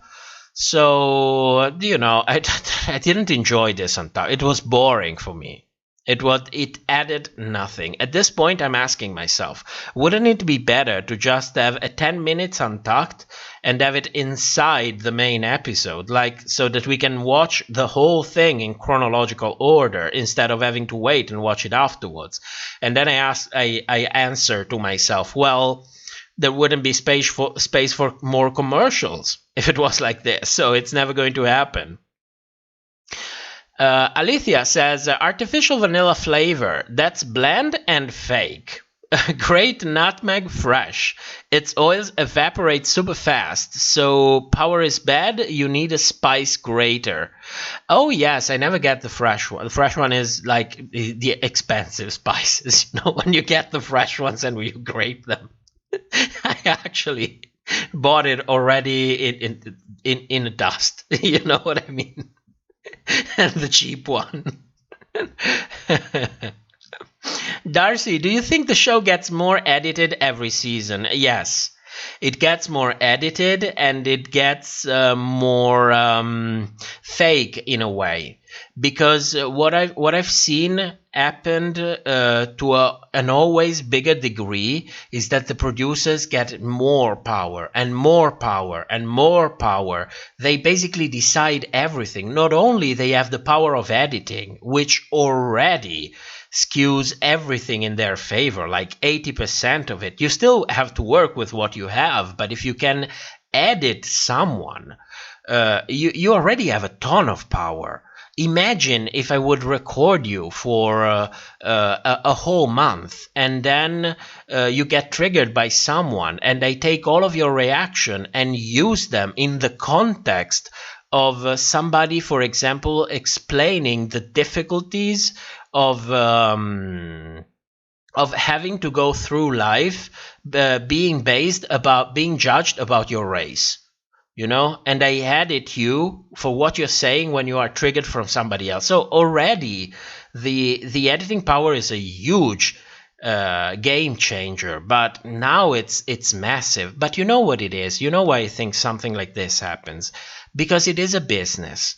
And the objective of a business is to always generate revenue. And the best way to generate revenue is to deliver a consistent product. Think about it like orange juice. When you buy when you buy a known brand, and you always buy that brand, it doesn't matter where the oranges came from, where they were produced, which kind of season you had. What you expect is always the same flavor, because that's what you associate with the brand. And that is, on some level, it's true on any kind of business. You want to deliver consistency. So having everything under control so much can ensure that you have that consistency. You know what I mean by that? It's also a way of not risking dragging down the brand, because every time you change something, there is always a risk of making things worse. So this is one of the reasons, but I think they're taking it way too far. It's been going on like this since basically they moved to VH1, except for season 9. It's been a constant theme, like constant. Blazing Bard, how do you feel about Michelle stealing Manila's look? I didn't notice that. I did not. I'm catching up with the rest of the chat real quick. So if you care to explain, I can tell you. But I didn't notice anything like that. TikTok meltdown. Was there ever an episode of Drag Race that made you cry sad tears? No. No. Maybe it's because I started watching it when I was too old. You know, I kind of have a feeling that to be that emotionally invested, you also have to be very young. So no. But I had a lot of episodes who gave me emotions that, yes, bring me to the point of tears. No, I'm also a kind of person who doesn't really cry that much. You know, it's basically rare for me to actually have a good cry. It happens really rare. That doesn't mean that I don't feel sadness, because I do feel it, but never really to that point. And I think it also has a lot to do with age. Lena asks, I heard someone describe this season as not overproduced, but badly produced. As in, if it was well produced, we wouldn't notice the production. What are your thoughts? Oh, hold on a moment, I have to read that again. I heard someone describe this season as not overproduced, but badly produced. As if it was well produced, we wouldn't notice the production. If it was well produced, we wouldn't noticed the production. Oh no. About the noticing the production, I always notice it. What changes for me is if I find it annoying or not. Because it's still reality TV, it still has to be produced. There is no going around it. You have to compress thousands of hours of audiovisual material, so you have to produce it. There is like no way going around it. But I think the answer lies somewhat in the middle. If by overproduced you mean that there has been too much power from the production, that they basically choose everything, that they move the queens around as puppets, I do think that it is overproduced. But in a way, it's also badly produced, because when you have that much power, you should easily be able to tell any kind of story that you want to tell, and in a compelling way, but you need to have the talent to back it up. You cannot simply move queens around like puppets without no sense of continuity, of no coherence. We've seen this season with queens like Tina or Harriet. Harriet is the best example. First she's a victim, then she's a villain, then she's a victim again, then she's a villain again, then she's a victim again. This is not to say that you cannot change opinions on people, but you are still presenting these people in a 14-hour show. There is only so much that you can do to convey the humanity of all of them. So yes, it is overproduced, and it's also badly produced, because you have to think about one thing. The more power you have, the more responsibility you have. So if you don't have the talent to manage all of that power, you're going to more easily fuck it up, than if, for example, you just go with the flow. You put the queens there, throw challenges at them, and whatever happens, happens, and you edit around that. You have less power, but it's also more easy to produce. Gothboy UK, Pearl posted a clip from Denali in Watch a Packing, where Denali mentions iconic Chicago queens and says Pearl's name. Michelle face drops like she ate a shit sandwich. Oh my god, yes! I saw it on the Discord. I didn't see the Watch of Packing, but you know, Pearl, I don't think that the brand and everybody associated with it really likes Pearl, because she was one of the first queen to really show a middle finger to all the production and especially RuPaul. So I'm not surprised by that. Let me tell you, I'm not surprised by that at all.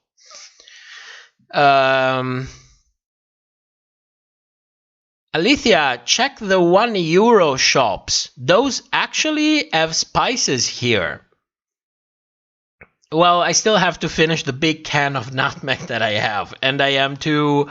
I don't like to trash food, so I'm going to finish that, then probably buy the real thing. I'm trusting you guys to know better than that.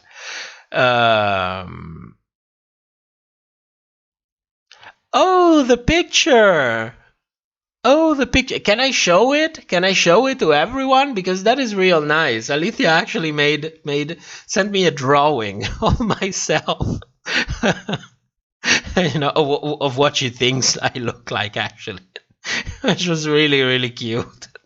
I showed it to my partner. You really put a smile on his face. It was really, really cute. Bobby, thoughts on an all-winner season? A terrible idea. It looks good in principle, but then you have to execute it.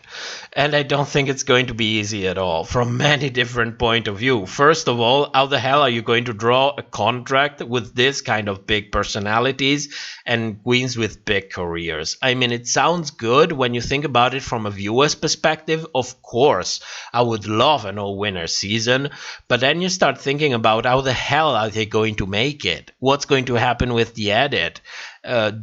We have established queen that what happens if the edit fucks them over? I don't really want to think about it.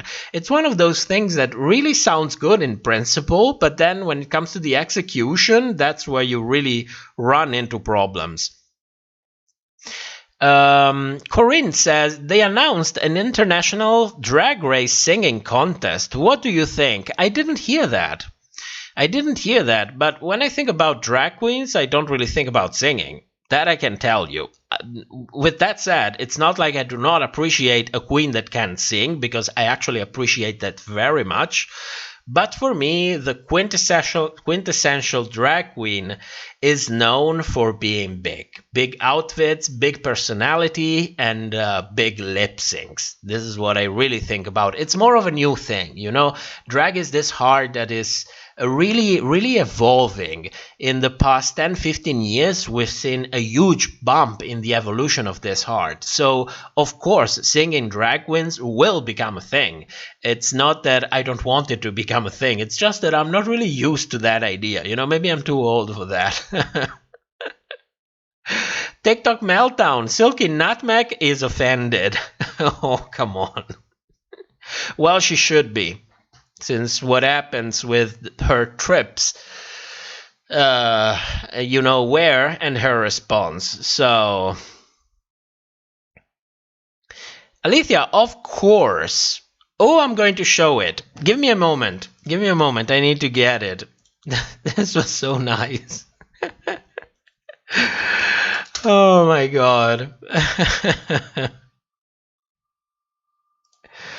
Where is it? Oh, there it is. One moment. I'm going to save it.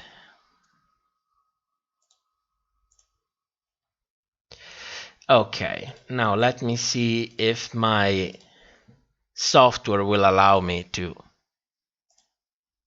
import it. No? What's happening?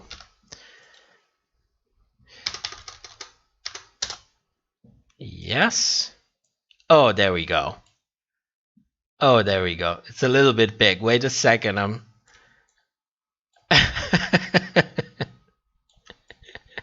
Oh, thank you, Alethea. This was really, really cute. And you kind of got me, sitting on my chair with a ton of energy drinks lying around, a cigarette, which I would love to smoke in the house. I don't like the consequences of it, but I would love to smoke in the house. And the little angel mice running around. It's really cute. Like, it's really, really cute. Like, I really appreciate it. Thank you so much. This is one of those little things that really make your day when you think about it, because you actually kind of nailed me, because I have short hair actually. And that's exactly my posture. And I'm doing the live stream when I'm like really, really relaxed. So thank you so much for this. It was really, really nice. Now back to the questions. I saw questions and I think I missed this. Oh, here we are. Darcy, do you think drag kings should be on Drag Race? I don't think that Drag Race is as much a big brand to be able to afford bringing drag kings.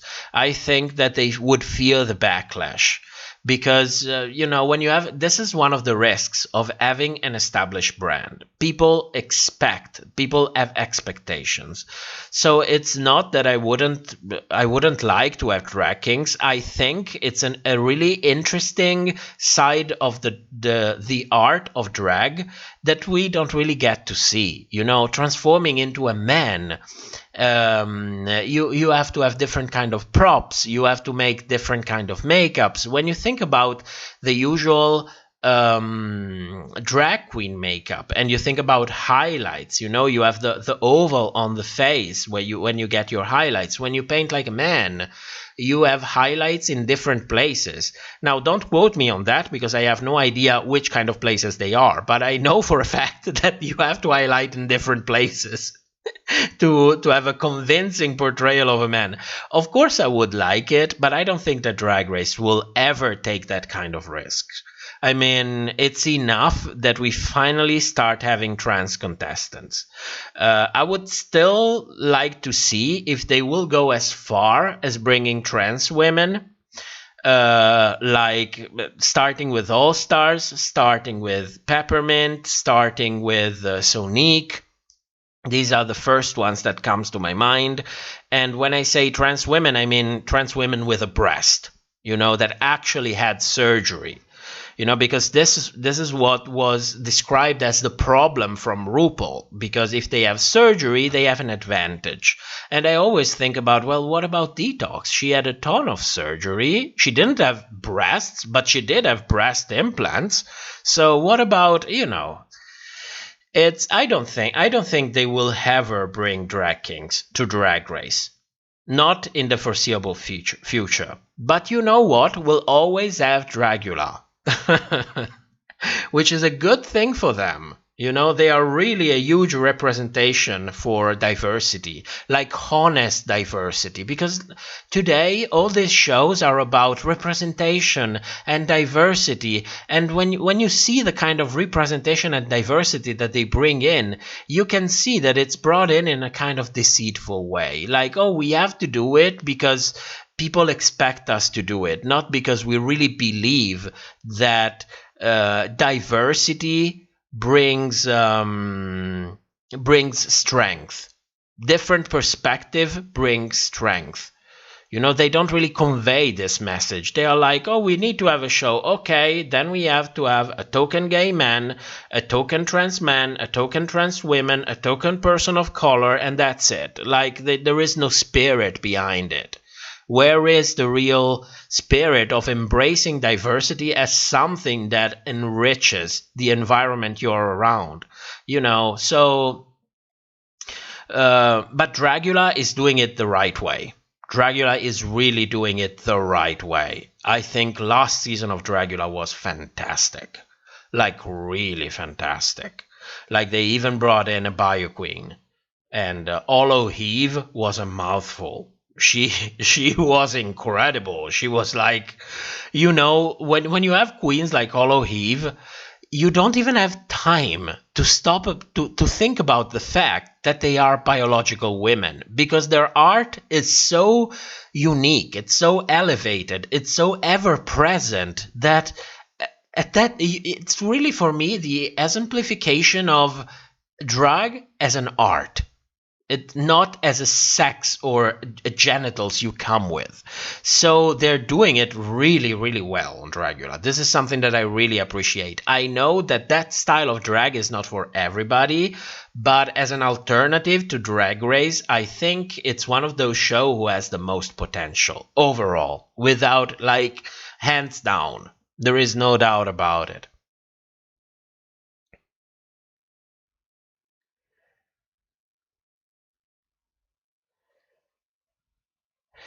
Insulin says, Landon Cider applied for Drag Race many times. I feel on a season they had Peppermint. Oh, season 9. Well, you know what? That's a loss on Drag Race, because Landon is an amazing queen. King. Sorry. Landon is an amazing king. I'm starting to have, when you start to have drag kings, I'm starting to have problems with pronouns. I have to stop for a moment and think,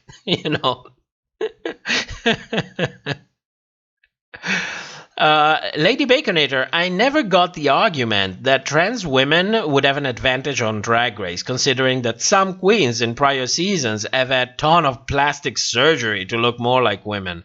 Yes, I completely agree. It's like, what the hell was RuPaul thinking when she? It's an interview. You can Google it. You can easily find it. It's like, what the hell was she thinking? An advantage? And I'm like, come on, you created, RuPaul and World of Wonder created this huge platform that's spreading the heart of drag to everyone. And by extension, it's also creating even more acceptance for us queer people. And, you of all start with this backwards point of view, like, oh no, drag is only for biological men and so on. How can you miss the point? It has to do with age. At some point it just has to do with age. You have a mentality, and you are too old to see more far away than the tip of your nose. This is what I think, because I don't have any other possible explanation for it. It's like, yes, of course, Donna Queen had plastic surgery. What about that? Then we don't have queens with plastic surgery.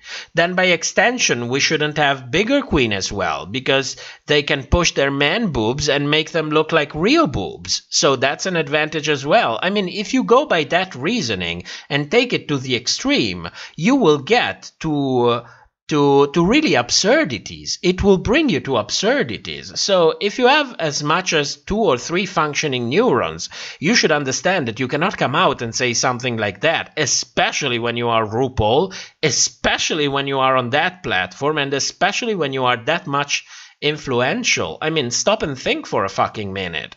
It's like RuPaul, as it's programmed. She has a program which goes on with everybody say love, it's your inner saboteur, and don't fuck it up. And that's it. That's all we get.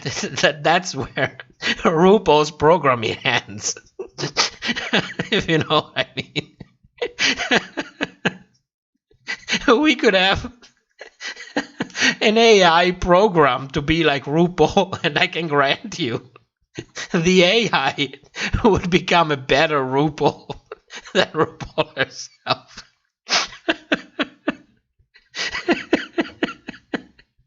We could have games, like on the internet. Guess who is the real RuPaul and who is the AI.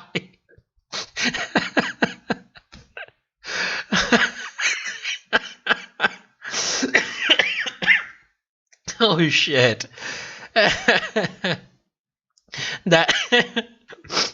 That's to say that Mama feels a little bit robotic, if you know what I mean.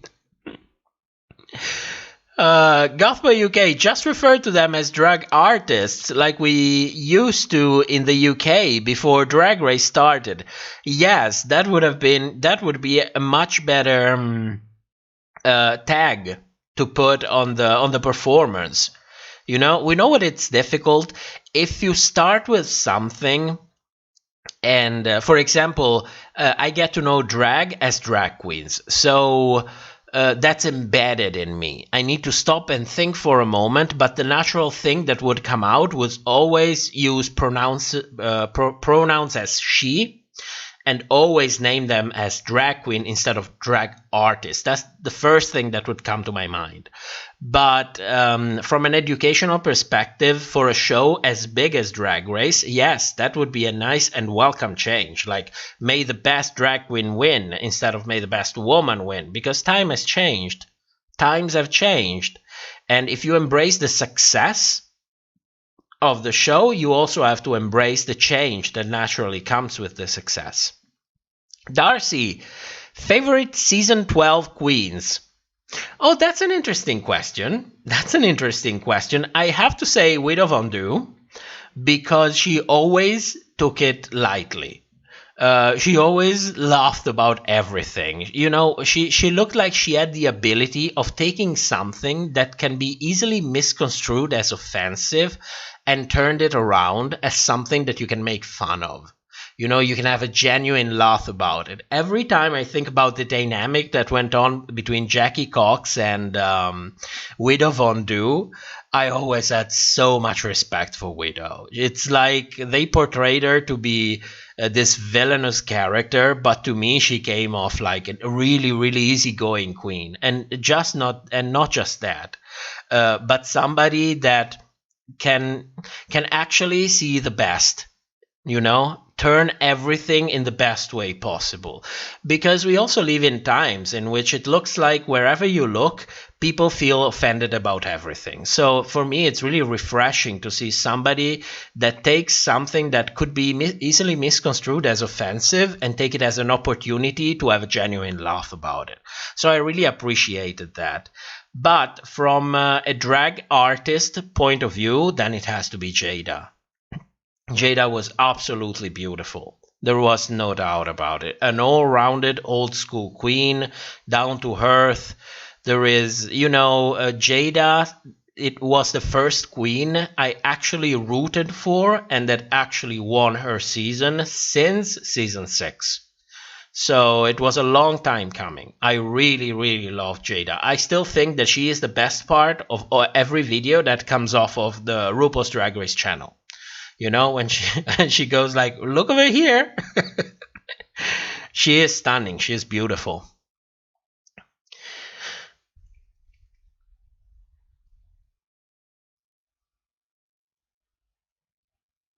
I saw a tag. There we go. Jules, Widow was a star, just like Mariah Balenciaga. Oh, yes. Oh, yes. For different reasons, but yes.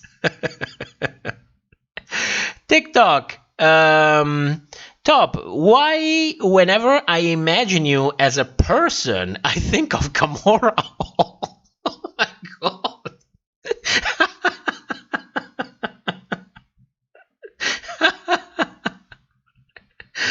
I don't know. I don't look that good. I can tell you that much. As a man or a woman. But thank you for the compliment. I appreciate it.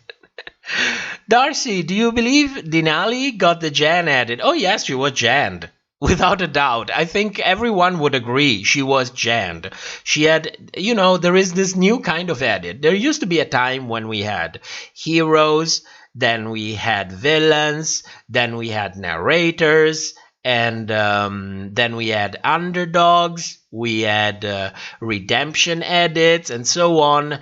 All of this kind of went out of the window in this season, and we saw finally the rise of a new kind of edit, the Jan edit, the talented queen who gets slept on over and over and over again, and then goes home in 5th, 6th position. That's when they usually go home.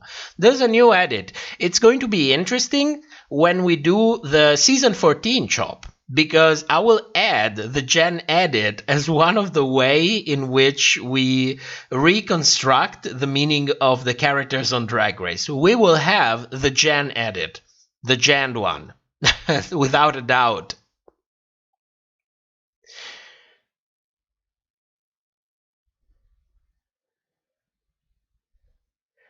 Viatori Buffo. Think of you as Bianca. Oh, I'd love to be as witty as Bianca, but I'm not. I am not. I don't know if I would identify with a queen. I think I would identify the most with Tatiana. You know, like the one who has a secret talent, who is not really matured yet. It still needs a little bit more time to come off. And, you know, that's who I identify the most. But thank you for the compliments. I'm getting a ton of compliments tonight. I get to be as beautiful as Kimora Hall, as quick and witty as Bianca. Oh, come on, nobody can be as quick and witty as Bianca. That's an incredible natural talent. You cannot train for that. Either you have it or you don't. Jules, Denali won her first challenge, so she got Jen and Widows at it. Oh yes, actually Denali did win a challenge, the first challenge. That's something that I forgot. We have to add that variation of the Jen edit. Now when you get Janned, you just get sleeped on during the whole season. Maybe you win the first challenge. I kind of have the feeling that they did that to mix up things a little bit. You know, like, yeah, she will get Jan, but let's give her a win. Let's make her feel her hopes for a little bit. Maybe she will fall into the delusion and get hangry a little bit. You know, then we put her in the bottom and see what happens and stir the pot. Oh, God. Darcy, have you met any queens in real life? No, never. Mostly because where I live, we don't have... you mean by queens, you mean drag race queens? Because drag queens in general, yes. Because, you know, there are drag queens performing in our local bars. So, drag queens, yes. Drag queens from the show, no. Because where we live, it's really difficult that a girl from the U.S. would be booked in a club here. So we would have to actually travel to a big city. So it's like too much of a hassle, you know, unless it's somebody that you're really like, oh, I really want to see this queen. I really, really want to see her. I want to... we will drive wherever we need to drive. Maybe we will even book an hotel to sleep there. We will pay for a meet and greet. We will take our pictures, have our time. But it simply hasn't happened yet. It hasn't happened yet. And it's also, in a way, I have to be direct about it. It's also a matter of money.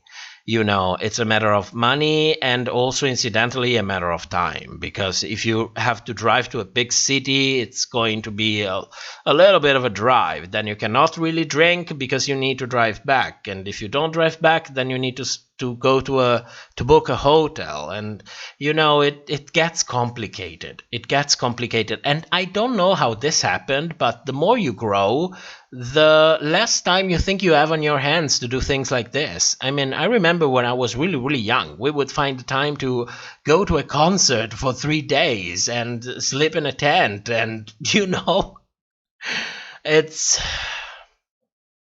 work. You have to work. You cannot just check out for 3 days. And also, you are not that young anymore that you can, you know, check out for 2 or 3 days, and on the 4th day you can wake up at 8 in the morning and be ready to work. And, you know, oh my God, I miss my early 20s, late teens. In this way, yes. In this way, I miss the time.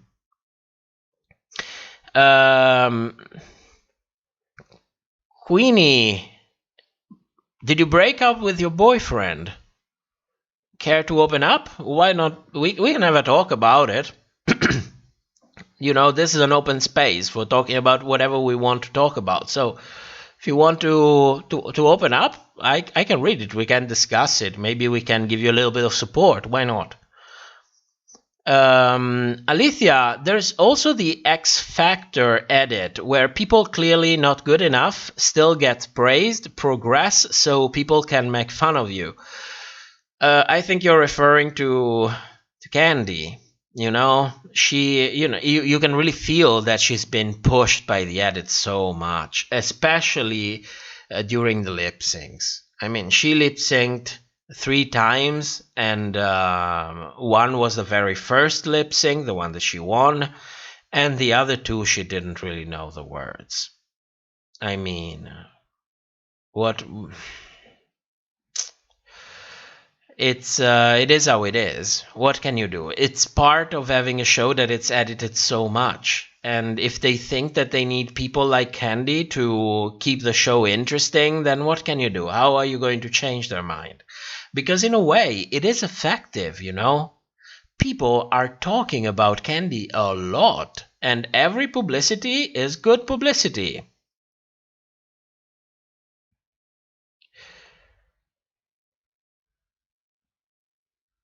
Coffee says, oh my god, me raging as an adult is one beer and the burger at home. Yes. Oh, yes.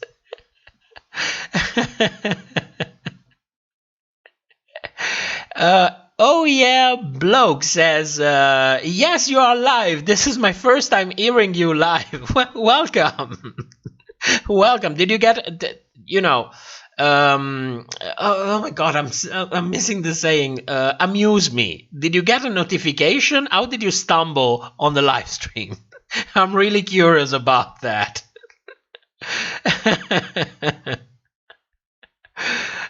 Beatrice, that half-cast, half-win in the first episode are just for narrative purposes. They don't count in RuPaul's chart.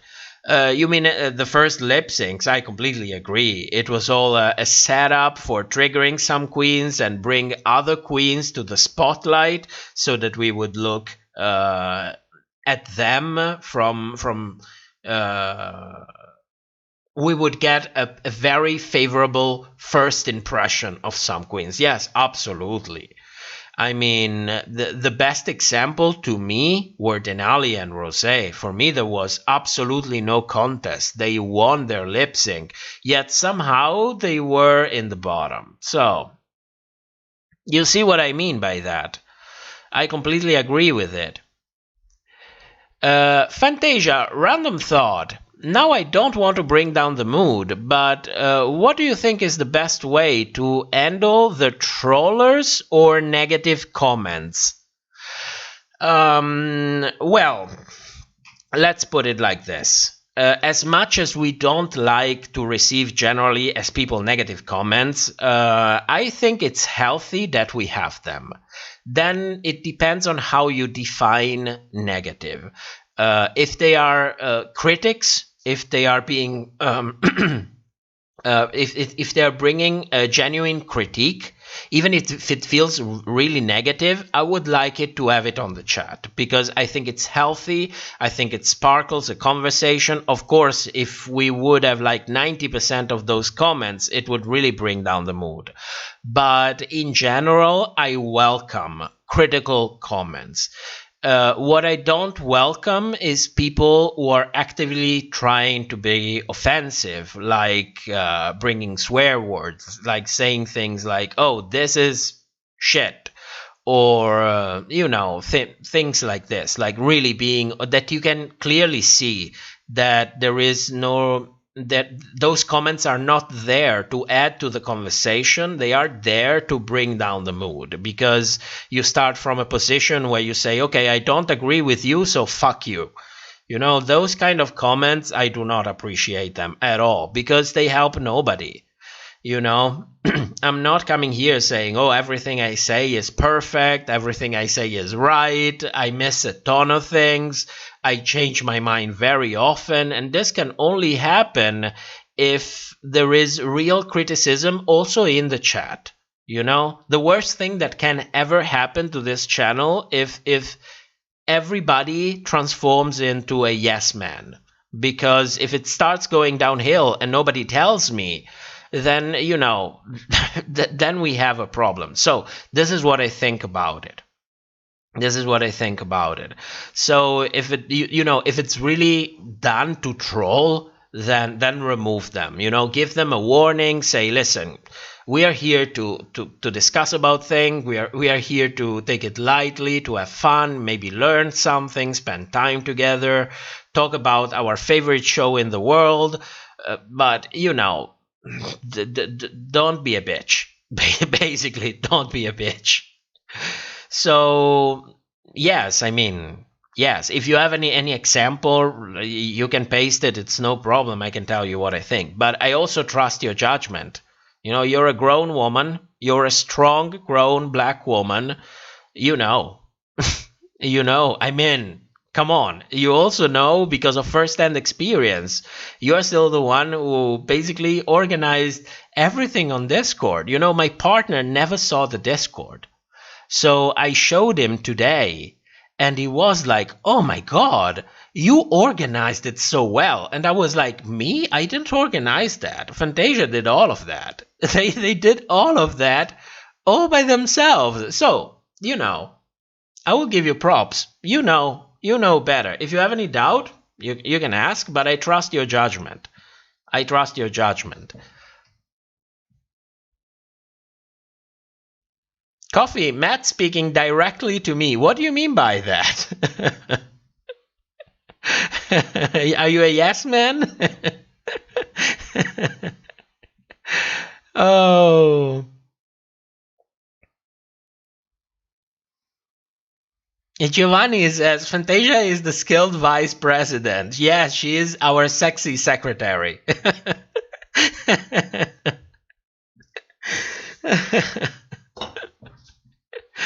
I hope I'm not being inappropriate, it's all in good fun. It's all,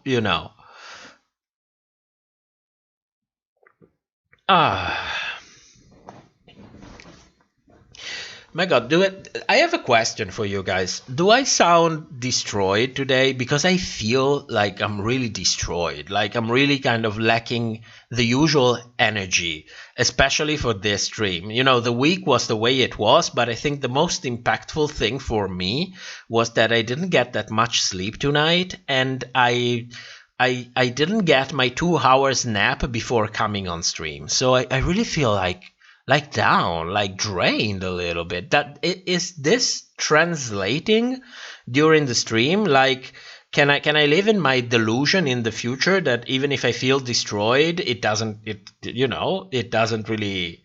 people don't really notice it, so I can play it like, oh yes, I'm fresh as a rose, or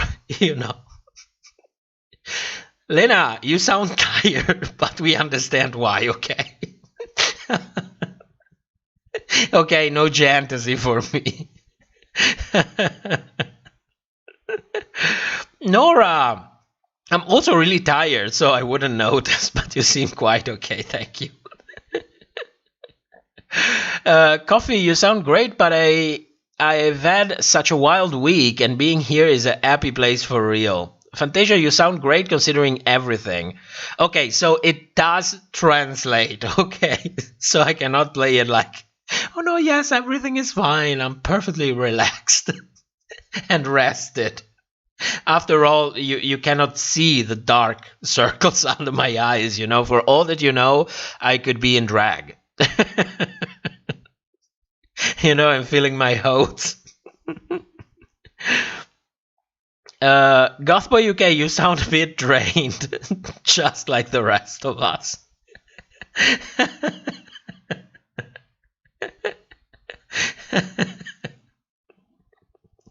Yeah, but at the end of the day, who gives a shit? Come on, we are having our time, we're having fun, and in a way, I know it's not professional to come live not well prepared, well rested, because it should feel like you are kind of performing. But I'm not really living like in that kind of fantasy. I'm more in the fantasy of who gives a shit. Let's just have fun. Let's just have our time.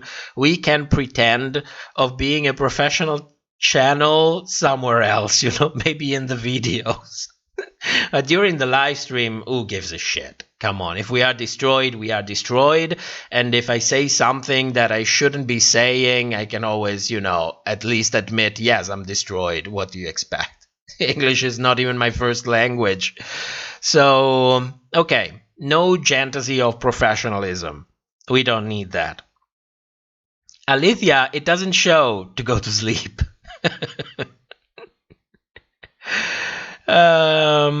Oh yeah, Bloke says, I think you sound a little more upbeat than the stream when you almost destroyed your laptop and drank 1 million energy drink. Oh my God, that one I was completely destroyed. That one I was really destroyed. I think that weekend I had literally 5 hours sleep on Saturday and couldn't sleep the whole Sunday morning. I had like 5 or 6 energy drink. In the end, I fell asleep like at 6 in the morning. It was crazy. It was crazy. Alithia, you're too honest. Am I? Sometimes, I have imposter syndrome. You know what that is? It's that feeling that even though you are being the best that you claim to be, you still feel like you are being an imposter. You are hiding something. It's like something that goes in your head. It's like when you learn a new skill, and you master it, and you still feel like, well, but I'm not really well prepared to do this. I don't feel like I have the credentials to do it. I still feel it for the channel a lot.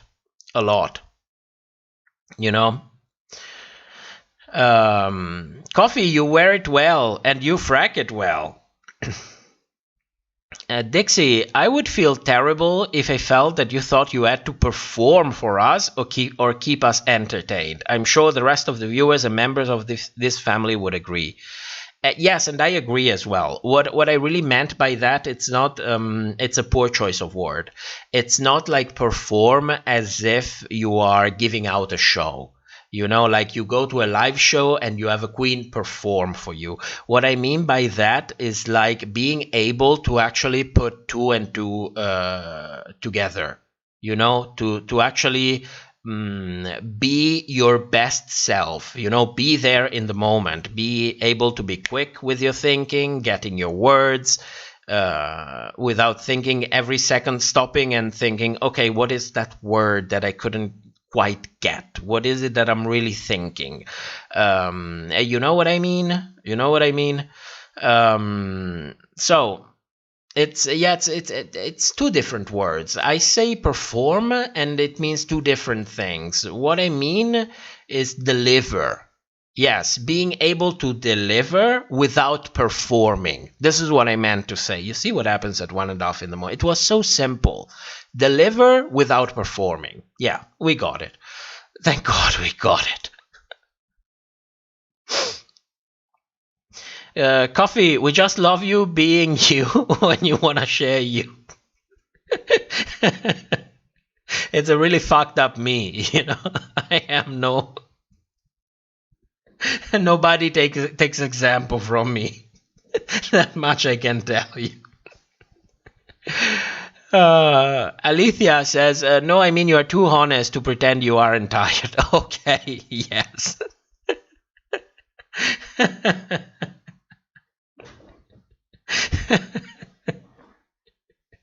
It's also, what I find difficult for the live streams is that I don't really have someone that I know, that I follow, that I can really relate to, and say, oh, I like this thing that this person is doing. I like the way she's carrying on the show, the way she's carrying on the interaction, the way she is or he is introducing themes and relating to them.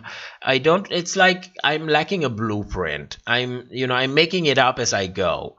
Like the reviews are not consistent. Sometimes I have themes that I want to talk about. Some other times I'm really structured. It's really like, it is as it comes. I'm happy that you guys appreciate it. I'm really happy because there is no professionalism whatsoever. No whatsoever. Gothboy, we knew what you meant. Thank you. Thank you. Coffee, I'm gonna rewatch AJ and the Queen tonight. Oh my god. I never I kept hearing good things about it. Good things in a way that, yes, it's a train wreck, but it's a good train wreck. But I tapped out almost immediately from it. I have to catch up.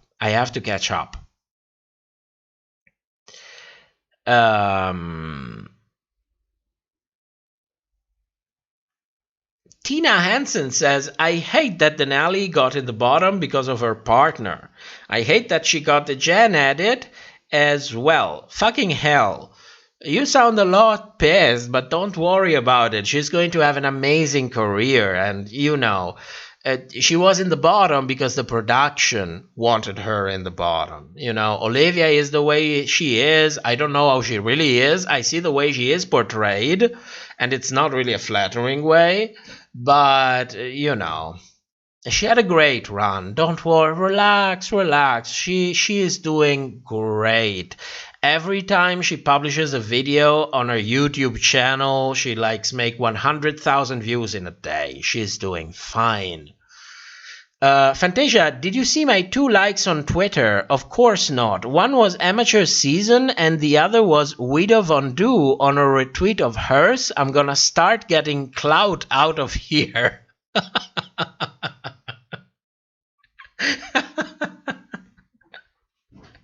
Oh, everybody loves clout. Everybody loves clout. My God, clout is the virus of our generation. I know that you're joking. That yes, clout is the virus of our generation. My God, every time I hear the word clout, I'm like, ugh. I'm cringing a little bit. TikTok Meltdown, what is your favorite Drag Race meme? I don't know. I have no idea. The only one that pops up in my mind was when AJ and the Queen, but that's probably because we talked about AJ and the Queen. When AJ and the Queen came out and somebody edited Bianca Del Rio and Dor Delano in the picture with RuPaul taking the kid by the end. And that was really good.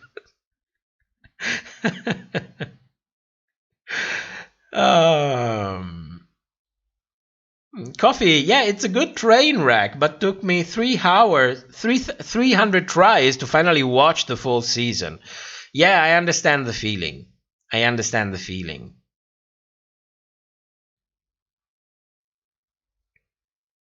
It's a good train wreck.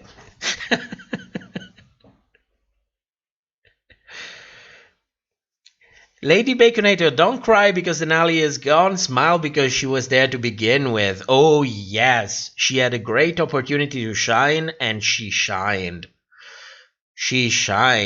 Mark my words, Denali is looking like she's going to get more out of Drag Race than even Valentina.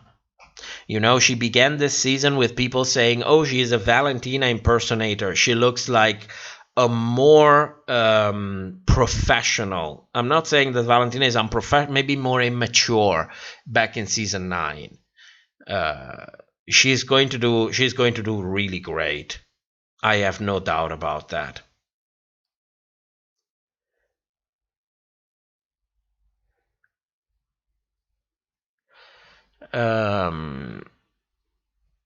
Corinne, Denali ice skated her way into our hearts. Oh, yes.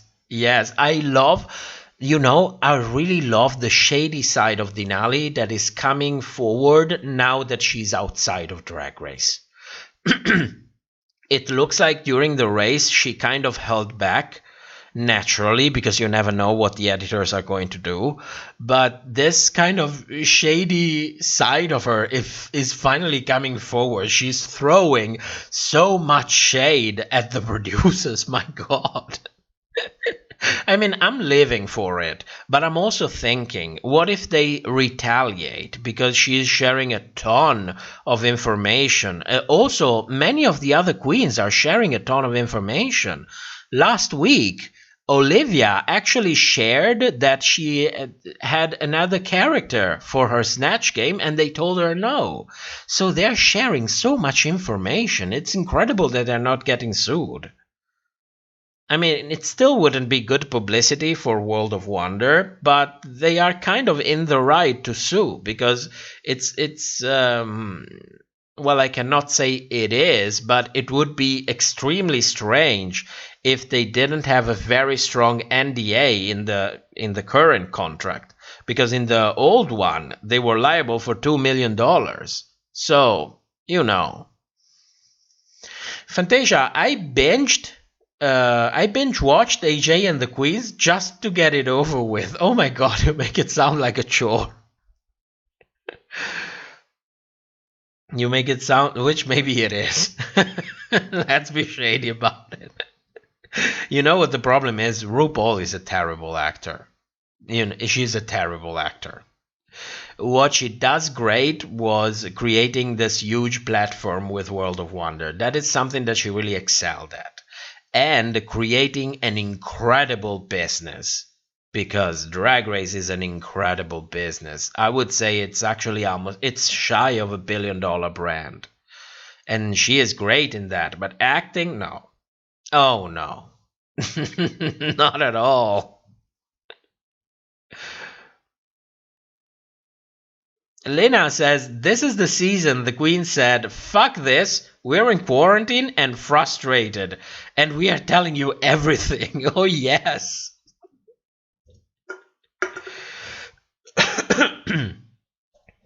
Oh yeah, Bloke says, yes, Denali's revelation on her streams are so good, and I even think she listens to you. She uses your words and expresses herself similar to how you talk about the show.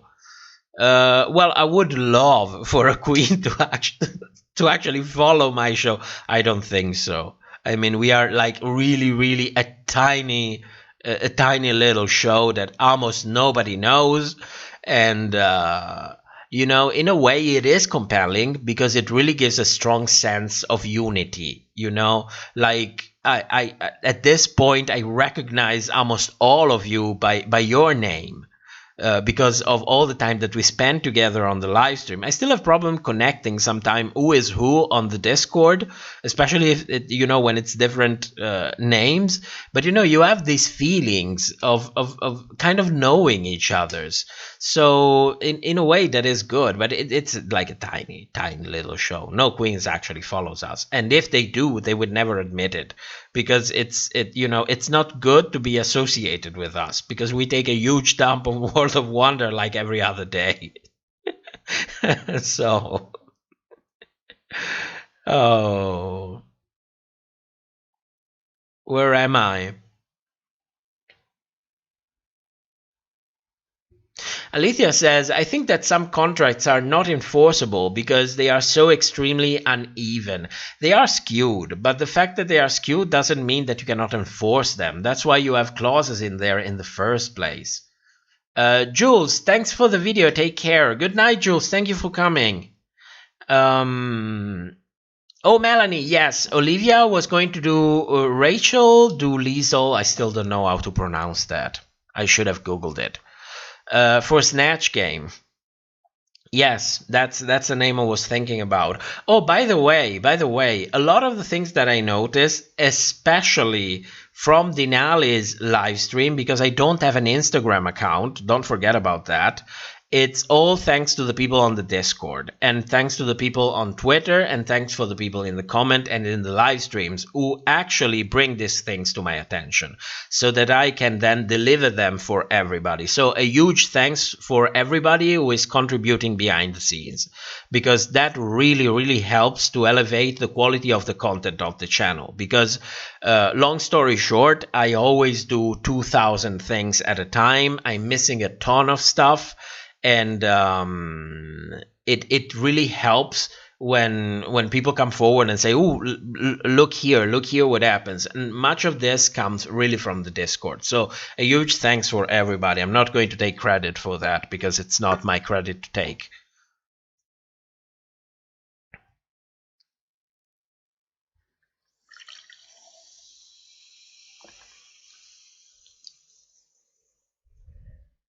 Daniel Harris says, I'm so grateful I found you before all the copyright shit last year. I'm not sure I would have later on. The copyright, oh, you mean when the video went down, when Blame It on the Edit went down, then Midnight on the Library went down. My God. I don't even want to think about it. You know, I get every time I receive an email on the official email for the channel, the one that we have on the channel, the one that we are registered with, I get palpitation because it's never good news. Never. Every time there is an email, it's 90% going to be from YouTube and 100% going to be bad news. And when it's copyright claims and you have to fight them, it's a fucking emotional roller coaster. It's an emotional roller coaster. You know, you're basically telling this a huge corporation, you are signing a document that says either you sue me or you bring back the video. And you have 10 working days to either sue me or go the fuck off. And you are signing it with all of your credentials, you know. It's an official document. It's no joke. So when we decide to go that route, it's hard to take in. You can understand why almost nobody talks about these things on YouTube. It's not easy to begin with, to talk about it. It's a difficult matter to actually address. But it's like, yeah, it's a treat. It's a treat. Tina Hansen said, glad I discovered this channel. Really gave me insight as to how everything works on the show and how much power production has, how they twist and turn everything. So thank you for giving us the true tea. I hope you also get to enjoy the show on a different level, because there is still so much to enjoy about it. It's just on a different level than before. It's not anymore like buying into thinking that everything you see is real, but it's still a great way of introducing you to new talent and also elevating the art of drag. And sometimes, you know, the edits are so bad that we can just have a good laugh about it. So, you know.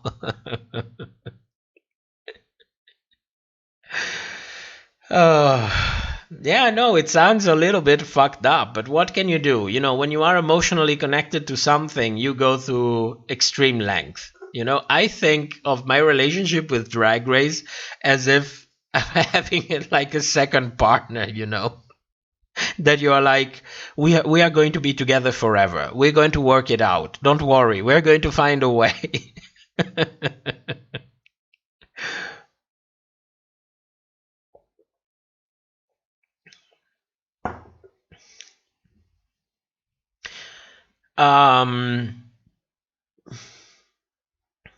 Alicia, you should watch Leonard French.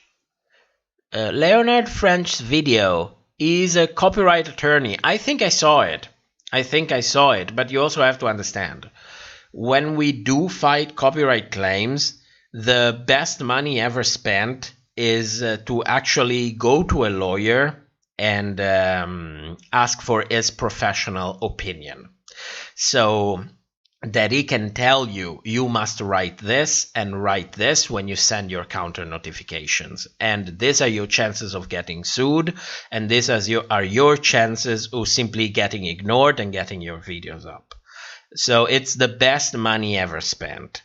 I still hope that we will not have to do this anymore in the future for the channel.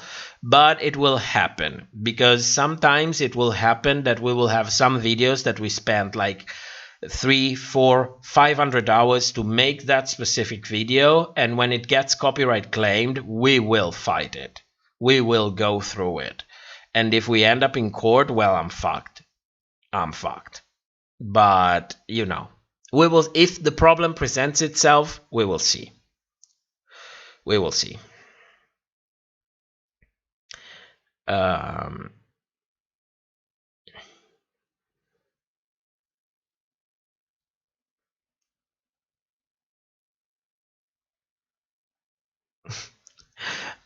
Murder Gorilla says, this channel has taught me not to get so stressed over the shows anymore. It's just TV, it's manufactured because of buzz, and it's entertaining. Yes, at the end of the day, you know, a lot of people are sold on this illusion of reality. Nothing you see through media is ever an accurate representation of reality. Not even this live stream is an actual, a good representation of reality. I would say it's more real. How much real? Like 90%, but it's still not 100%. It's not live interaction with a person. You know, And when you get to television, it's so extreme that it's like you get 10% real. So don't think about it as real. Taking escapism from reality. You know, get in your fantasy. Fill your oats for 1 hour. When that 1 hour is over, come back to reality. You know, and enjoy it in a very healthy way. Because there is much to enjoy. I love sometimes losing myself in the You should hear my actual commentary when I watch Drag Race. Our actual commentary when we watch Drag Race. And you would hear things that you would start thinking, oh my God, this person is a total sham. He is a piece of shit. The things that he's commenting while watching the show, this is disgraceful. This is fake. Because when I watch the show, I am in my fantasy. Like, I want to buy into the edit. I want to buy into all of this for that 1 hour. I want to believe it's real. Then when the hour is over, then it's over. We are back to reality. But if you would hear me, you know, with my live reaction, you would be like, who the fuck is this guy? This guy conned us for 3 seasons. This is not the same guy.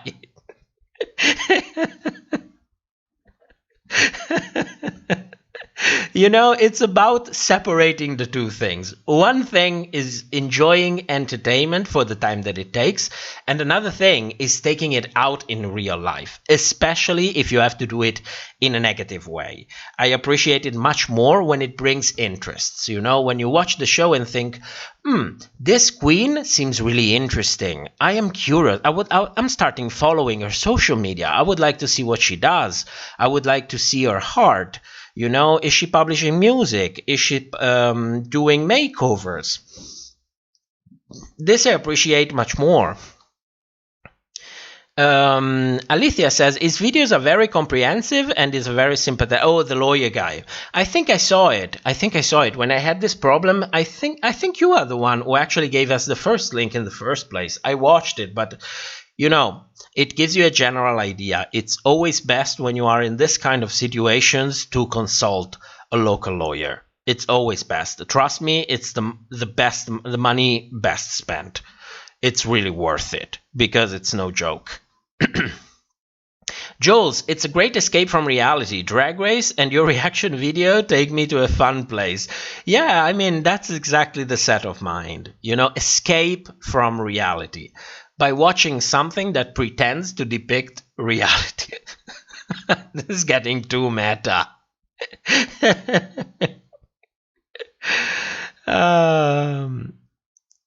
It's getting really too meta. Dixie, I love Drag Race as much as I always did, just more intelligently. Yes, more responsibly, in a way, more responsibly. It doesn't take much, and it makes a ton of difference. If everybody would enjoy it this way, you know, queens on the show would produce themselves much less and be more relaxed. And if they are more relaxed, everything it's even more fluid. It's more convincing. You don't need all of this manipulation, all of this editing, you know. It just becomes more fun.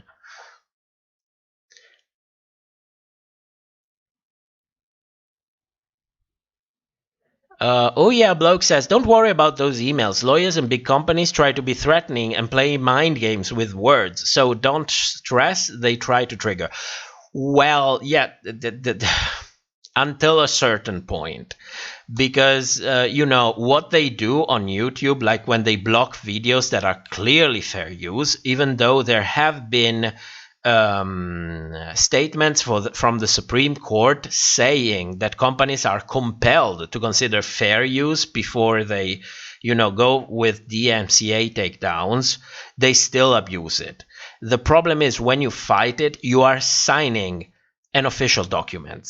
You are not just saying something, you are signing an official document. So if for some reason they want to enforce it, they will fuck you over.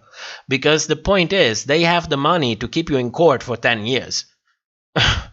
So,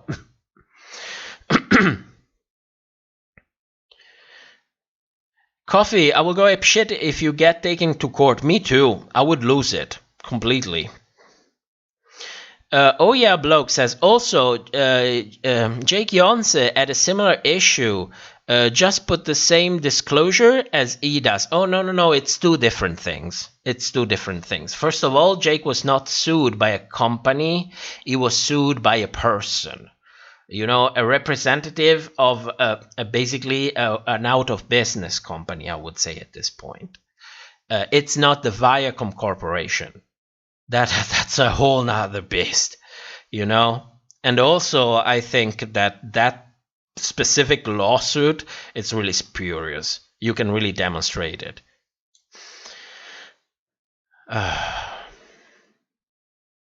Lady Baconator, just remember to talk to your lawyer. Yes, always talk to a lawyer. When you're dealing with these things, get as much information as you can. Once you have all of that, always ask for a last word from an expert in the field. These are no jokes. Guys, this is no jokes, really. Gothboy UK, I think it's bad time for me. Great chatting with you all. Thank you so much for coming. See you next time.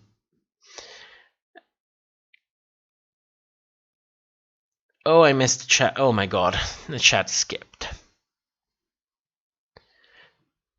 Fantasia, I want to hear the raw reactions. That sounds great. Oh my god, no. No. Could you imagine?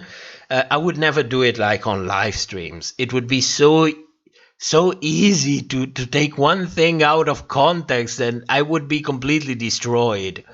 Some things are not meant to be shared.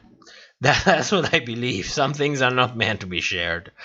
Because, you know, it's like you are living in a fantasy. But if people want to fuck you over because of it, it will be really, really easy to fuck you over. That's one of the kind of one of a responsibility that comes with having a platform. It doesn't matter if it's a big or a small platform, you always have this kind of responsibility. Like, you know, I know it sounds great in theory, but I don't think I can really afford that because it would really take look, for example, what happens when queens of course I'm not a queen, I won't pretend that I am as big as that, but it's for a line of reasoning. They have like one tweet from 2000 years ago with like really 10 words taken, twisted, put out of context and get dragged around. You know, it's unfortunate. It's unfortunate. But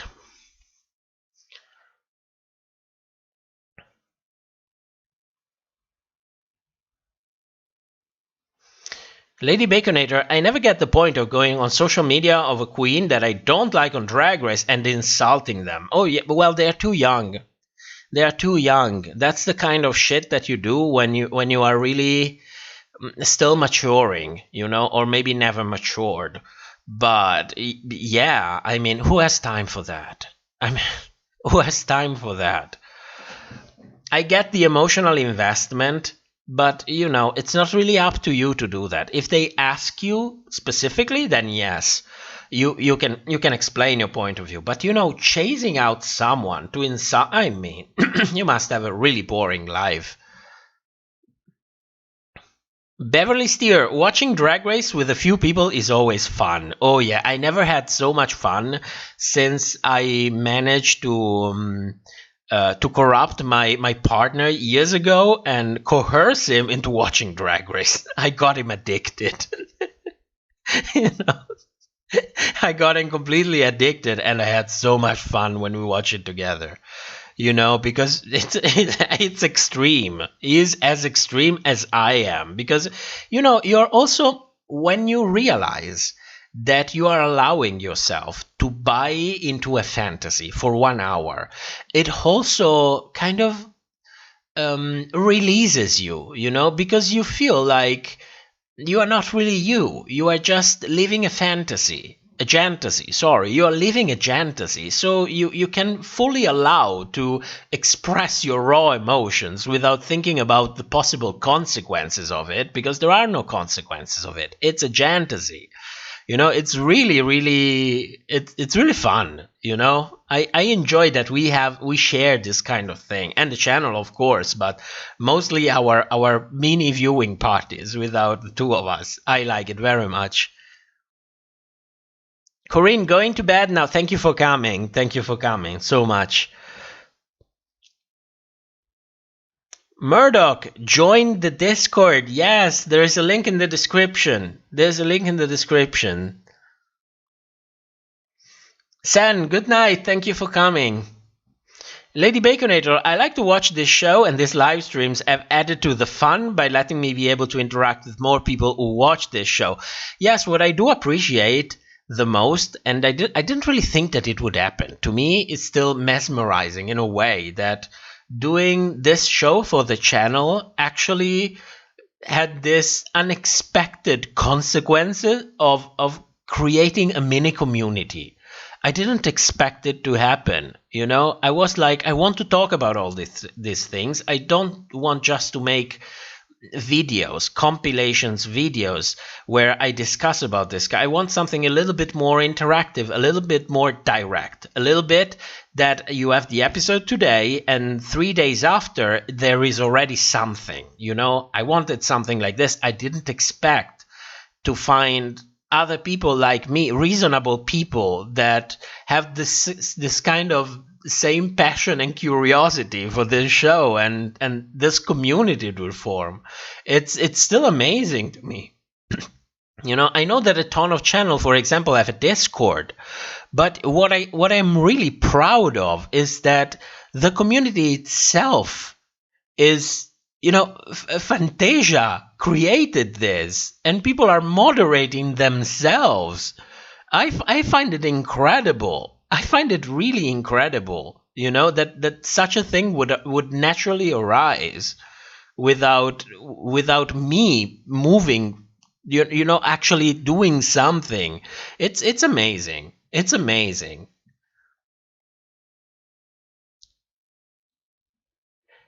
Fantasia said, Top can explain it well, and I'm glad I'm in the Discord and now listen to the interactive podcast and have friends that watch, because now I'm able to talk about it with people. That is the best thing. That is the best thing, without any doubt. It's like, I remember a time when I would watch Drag Race and thinking, this is my secret pleasure, something that I don't share with anybody. And I remember back in the day that I was living with this girl. We were sharing the apartment together, and back in the day, I had "Don't Be Jealous of My Boogie" playing like every other day, because that was the song of season 2. And she was like, what is this song saying? Don't be jealous of my boogie? What does it mean? And I was like, don't think about it.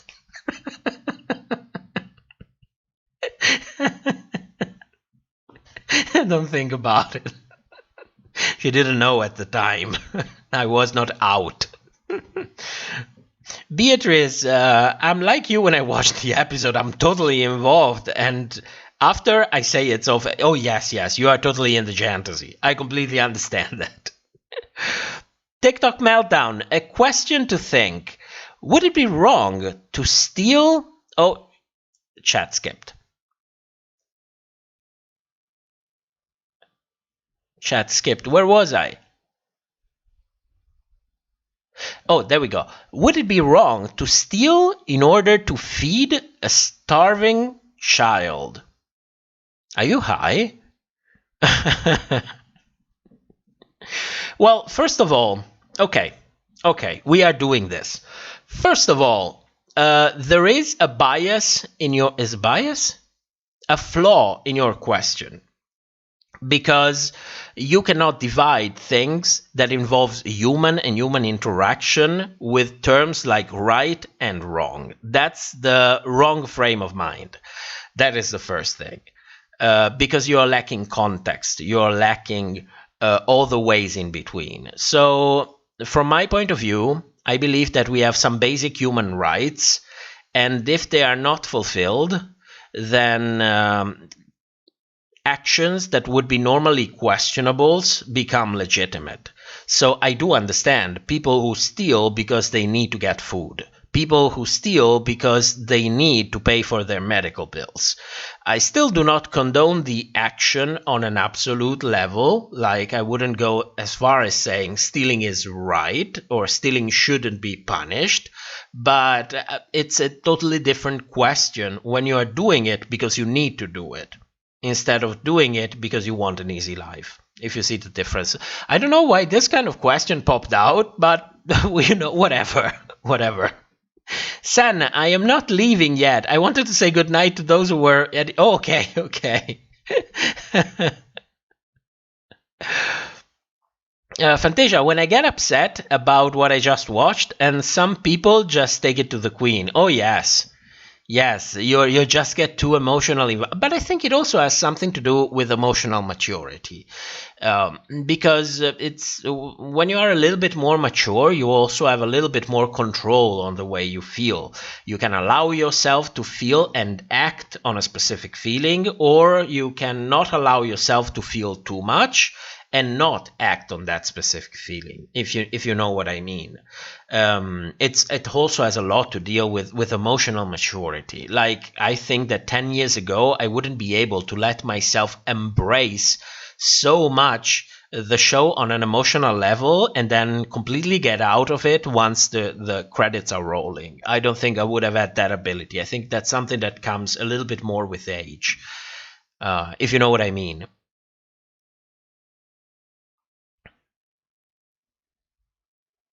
Insulin, so glad my sister is a defense attorney. Oh, yes. Yes.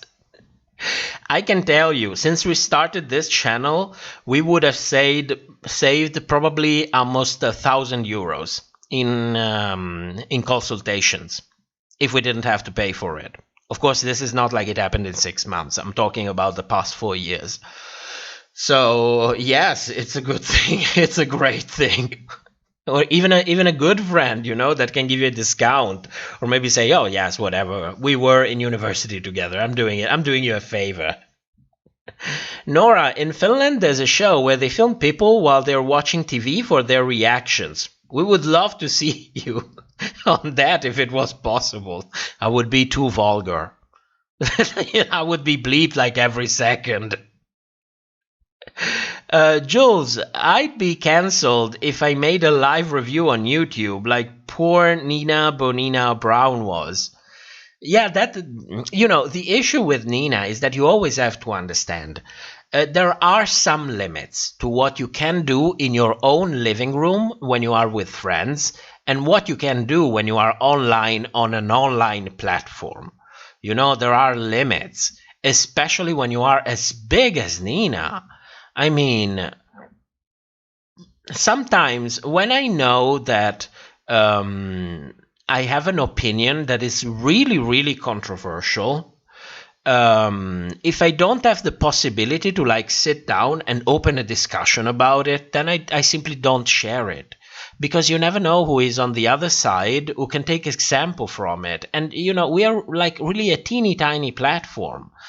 Nina has a huge platform, when you enjoy what comes, the fruits of such a huge platform that allow you basically to work a fraction of the time that everybody else is working and earn the same amount of money, you also have a ton of responsibility that comes from it. And one of it is you are not in your fucking living room. Get a grip.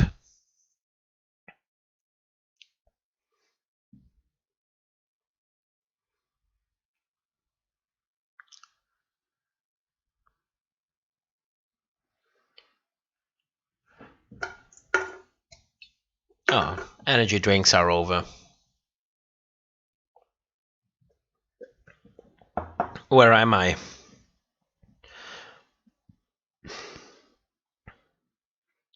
TikTok meltdown. Is it easier to hate or to love? Oh my god, did you smoke? Let me ask you, are you high?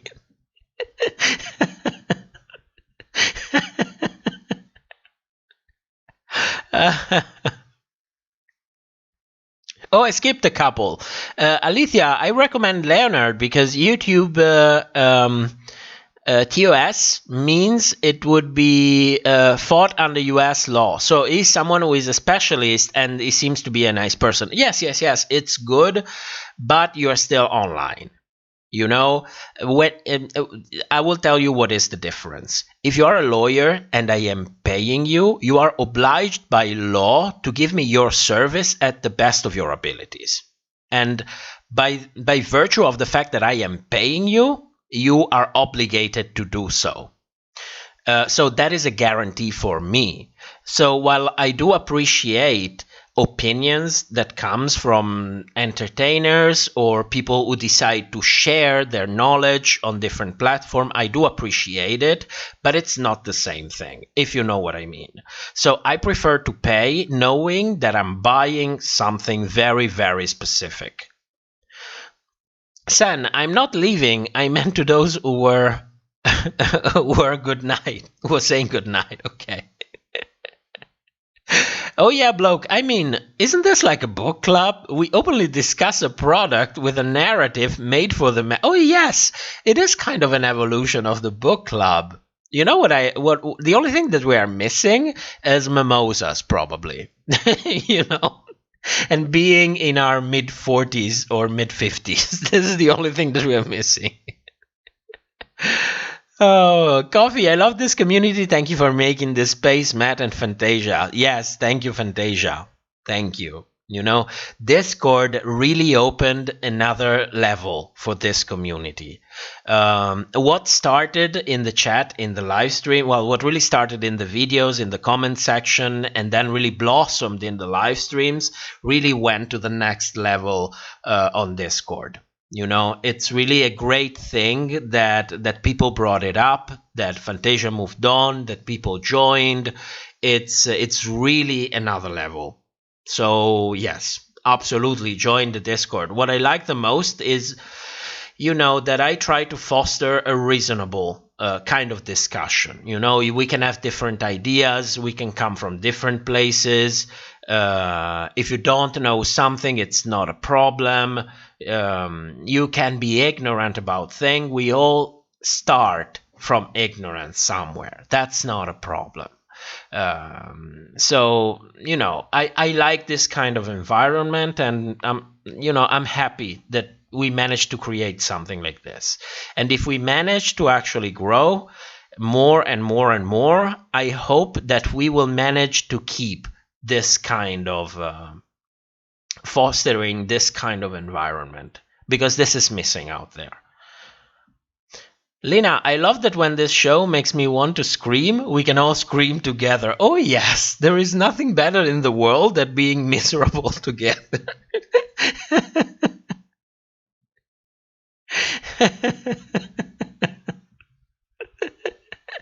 You know, there was a song from years and years ago that said, misery loves company. I love that song.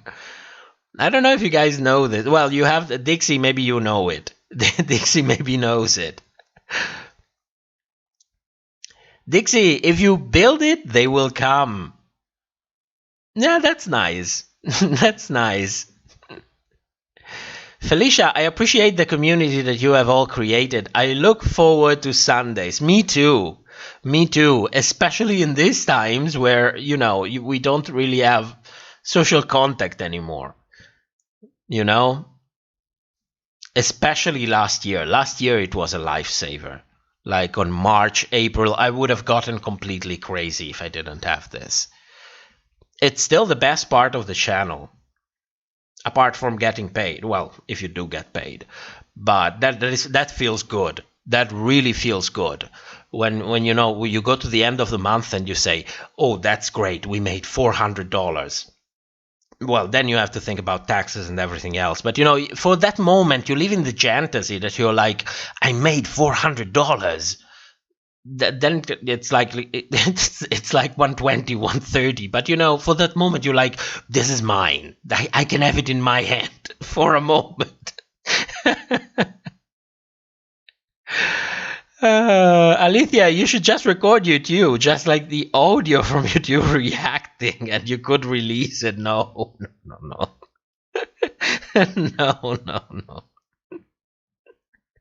But I can give you the impression of what comes out of it. TikTok meltdown. Guys, can you dream of having a dream? My God, I envy you so much. You're probably so fucking high.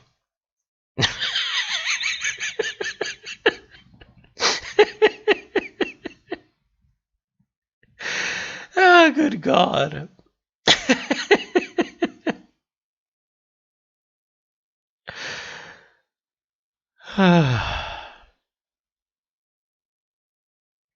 Oh, the chat skipped again. Oh my God.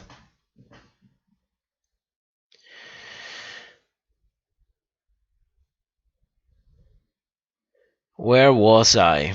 Well, let me skip to the highlighted comment. Sorry, guys, I got this fucking chat skipped, and I'm a little bit late on reading the chat.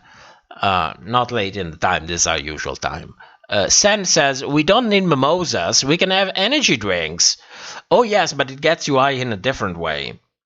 Sometimes you really want to have that kind of downside that comes with alcohol. When you have like one high that starts closing up a little bit more than the other, and you kind of lose it a little bit. You are a problem in focusing on other people. That's great. That's really great.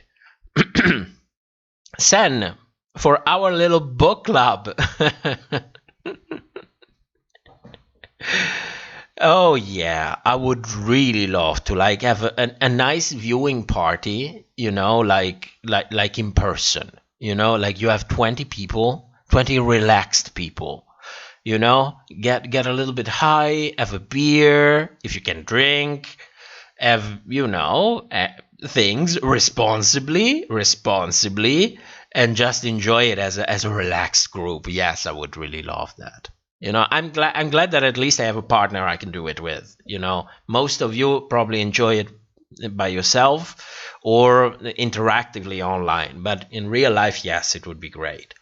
Like not in a club where everybody is loud, where everybody is like, oh yes, queen, just relax in the living room. It would be great. I would love that. Alethea, you can actually pay for his consulting. It makes it clear that the vids aren't legal recommendation. I mean, in case another of these vids happens, I will write. And don't worry, we have somebody. And also, let's not, if we're not having this problem, let's put it somewhere else.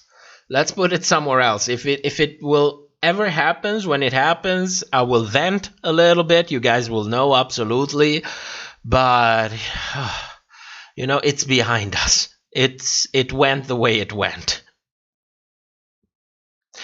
Jules, I know that song. Oh, yes. Do you know the band that actually sang that song? Like, honestly, don't Google it.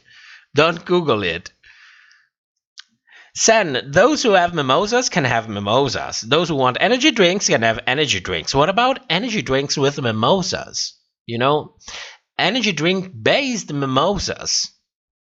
That would be something, wouldn't it? It would probably taste awful. But at this point in the night, I would chug on everything. Like on everything.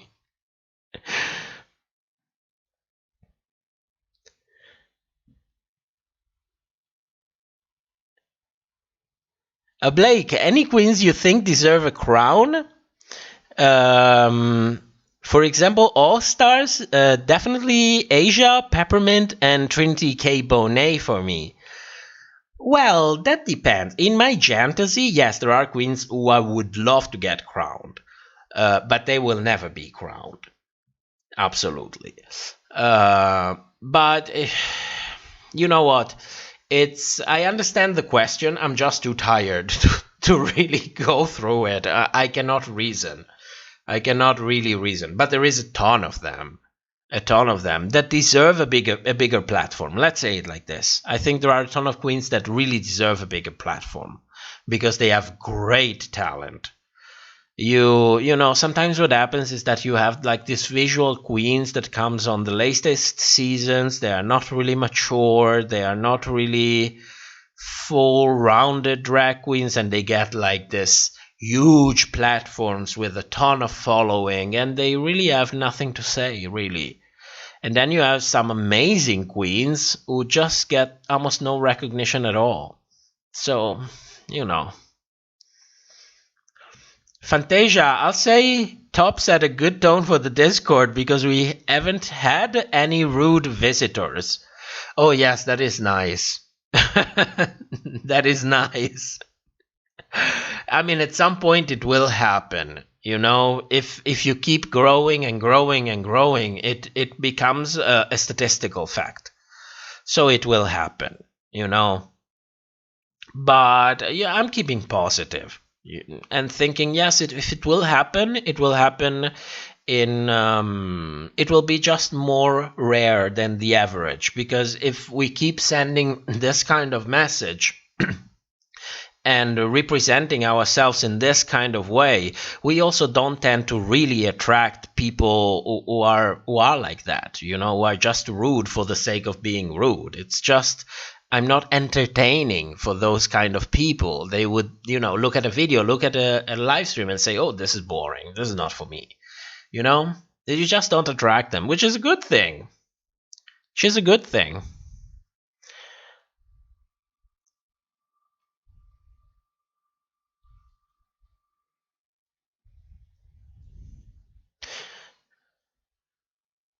Jules says, TikTok, what are you smoking? I had the same questions. I'm afraid to ask.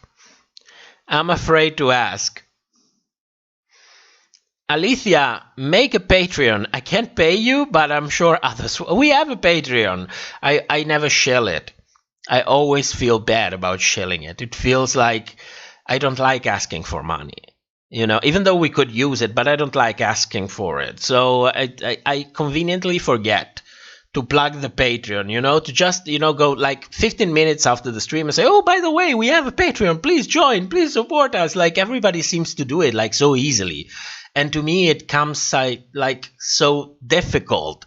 And it's so stupid, you know. It takes 10 seconds. It's not like you try to plug, but you know. But yes, we have a Patreon. We actually have a Patreon. We appreciate any kind of support for however it lasts. It doesn't matter. We appreciate it. And yes, I will start plugging it a little bit more often. So I don't worry about that. There are many ways in which people can support the channel. Financially, it's just one of the way.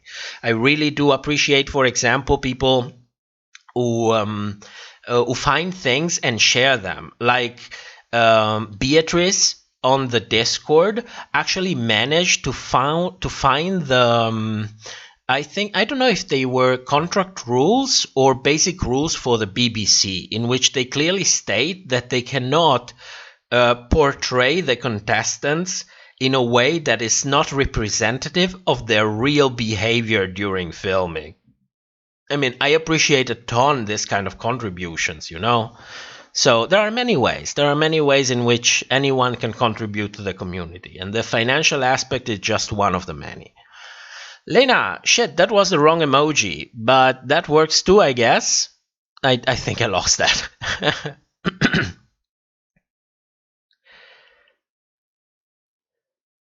Jules, I can supply the sedatives. Oh my god. No. Let's not get into medications. Oh my god.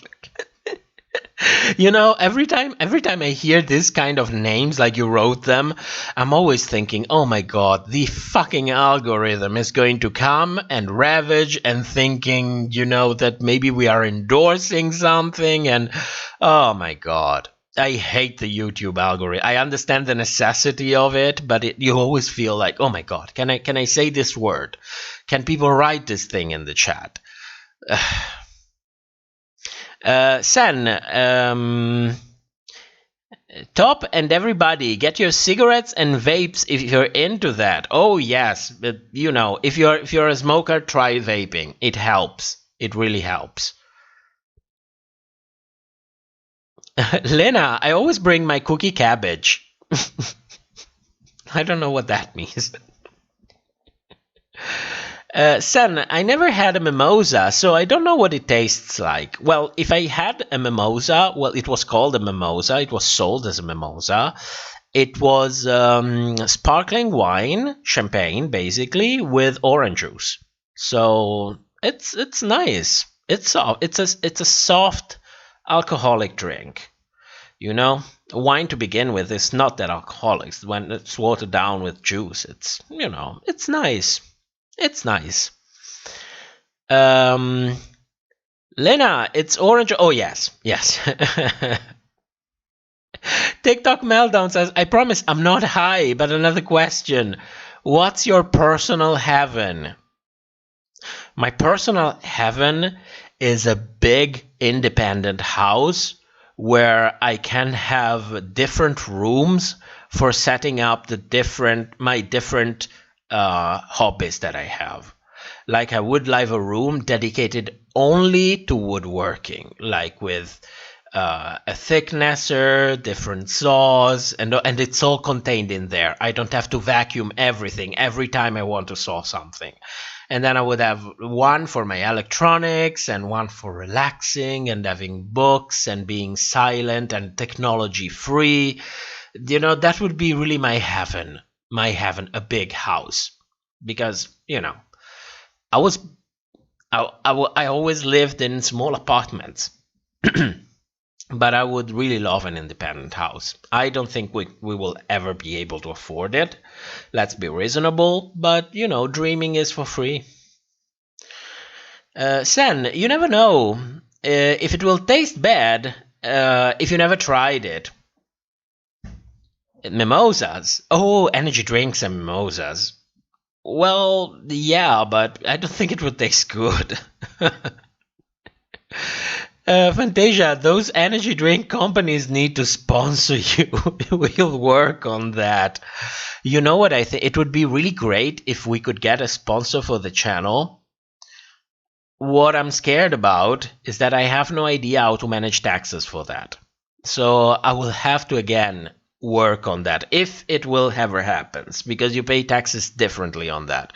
You know, I know what you're thinking. Why are you always so negative about these things? It would be good. It's a sponsor. Yes, I know. But I always think, you know, my mind immediately goes to, yes, you're giving me this, but how much do I actually get to take? And what do I have to do to set everything in place to be able to take this? But yes, it would be great. If we would ever get a sponsor, it would be great. I don't think anybody would ever like to sponsor on our channel, but you know, be nice to sponsors. Be nice to sponsors, they pay the bills.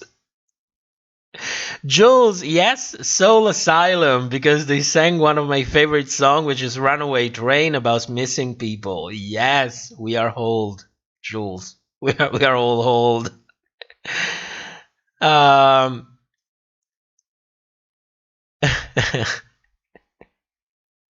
Alethea, please, I want a comment audio file. I can run it when I watch the video. No, I don't think it's ever going to happen. Like a raw reaction, it's now. I cannot lie about it. Maybe, you know, maybe one day we will do like something like a commentary thing. You know, like we record an audio commentary and people will have to find the episode by themselves. But what they can do is that they can easily synchronize the two things and listen to our commentary. But even that, it wouldn't be like raw, you know, like if we are in the same room for that specific reason. You're always trading a platform with a little bit of your ability to be genuine, you know, and you can be honest about it and direct about it, or you can try to be deceitful about it, but it's a trade that always takes place. That's not going around it.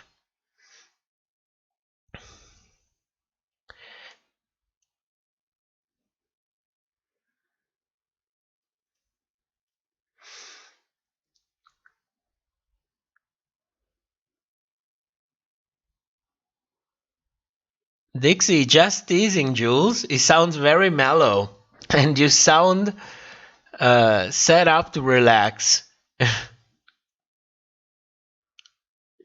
Jules says, I have acute anxiety disorder, so the sedatives are monitored and I only take a small amount. They don't knock me out or anything. Yeah, be careful with that kind of stuff. It's also addictive.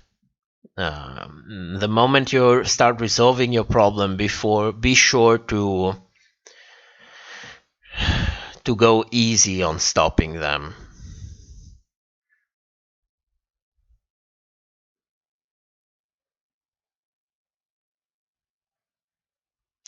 Alethea says, put the Patreon name on the pic with the mouses. You know what's funny? That we call them mousies too. They're called, I don't know if that's exactly the English name, but it's like the way we transform in English the word little mouse. A mousy, a little mousies. No, it's that, oh, come on. It doesn't feel good. It's like, you know, the mice are there to be celebrated, not to sponsor us. Groover, I missed most of the stream, so I watched it in 2 times the speed, and now you sound so slow. Yeah. Well, it's also almost 3 in the morning. It's normal. It's normal speed.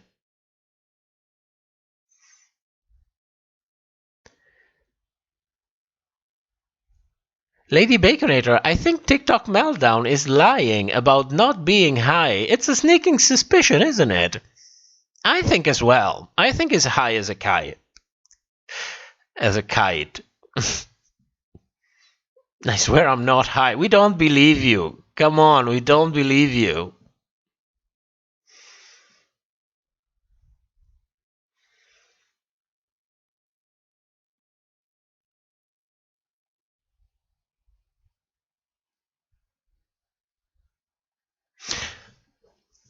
Oh, chat, skipping chat. My God.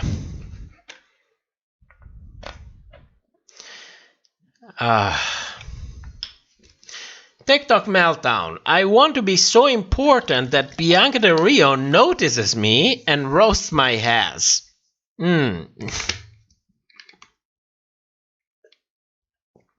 It's not difficult. If you can, go to a live show, and whenever she says, I need one person, you go up with your hand and say, I am the fag for you. And trust and believe you will be roasted.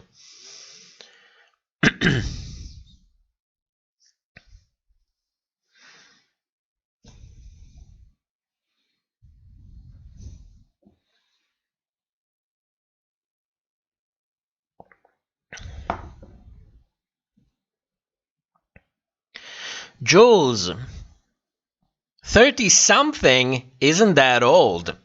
Well, in Drag Race years, yes. It's like 60 in real life years. You know, I think the average viewer of Drag Race is like 16.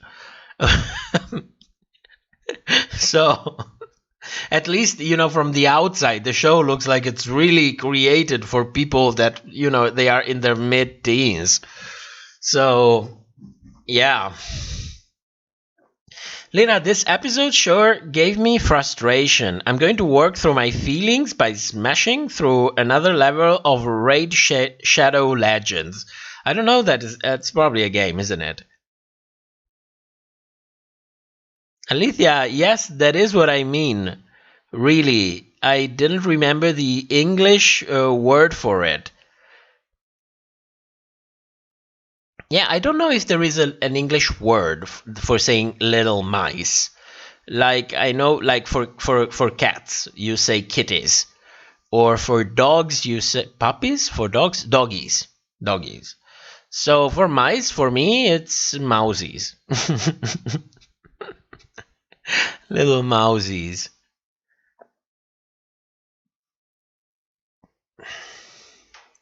TikTok meltdown. How do you picture your life when you're 60?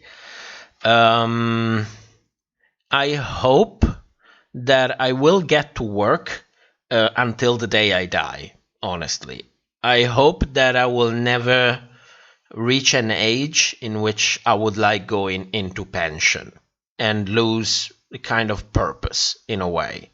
And I know that a lot of people think, oh yes, when you get to that age, you don't have to work anymore and you get to get money without doing anything. It's less money, but still you're free to do.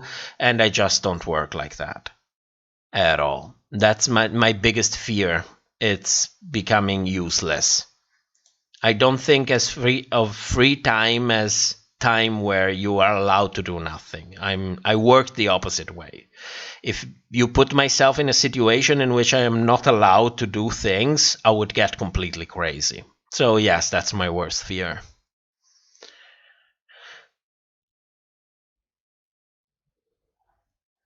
About getting older. My God, we are getting so emotional at this time of the night. Nora, mice really give me serotonin. Never take them off the logo. They will stay there. They will stay there.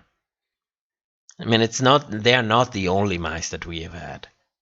You know, we have other ones. As a matter of fact, Marble had 2 little sisters who passed on both because they developed a tumor.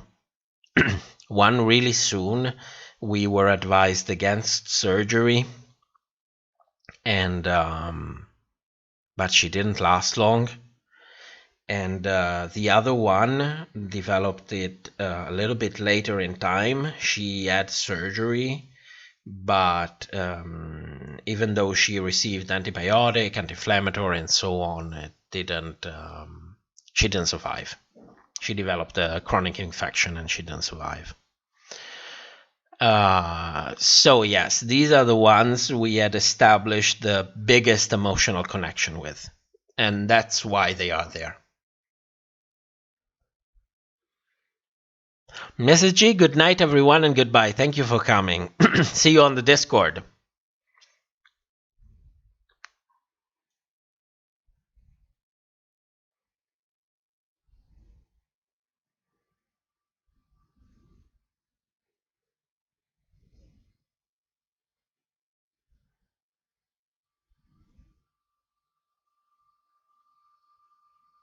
Groover, I hated this episode so much. This is the worst episode since Amisha. I had fun with it. I don't know. I had fun with it. We also, this is something that I didn't say for the review, but we also got to find out that Olivia is balding. That's why she wears a hat all of the time. Let me clarify. I'm not laughing because she is balding. I am laughing because it feels like she is ashamed of it. She always has a hat no matter what, you know. I'm really laughing about that. I think it's silly. Groover, I love when you say doggies. It sounds so cute. Yeah, that's my partner.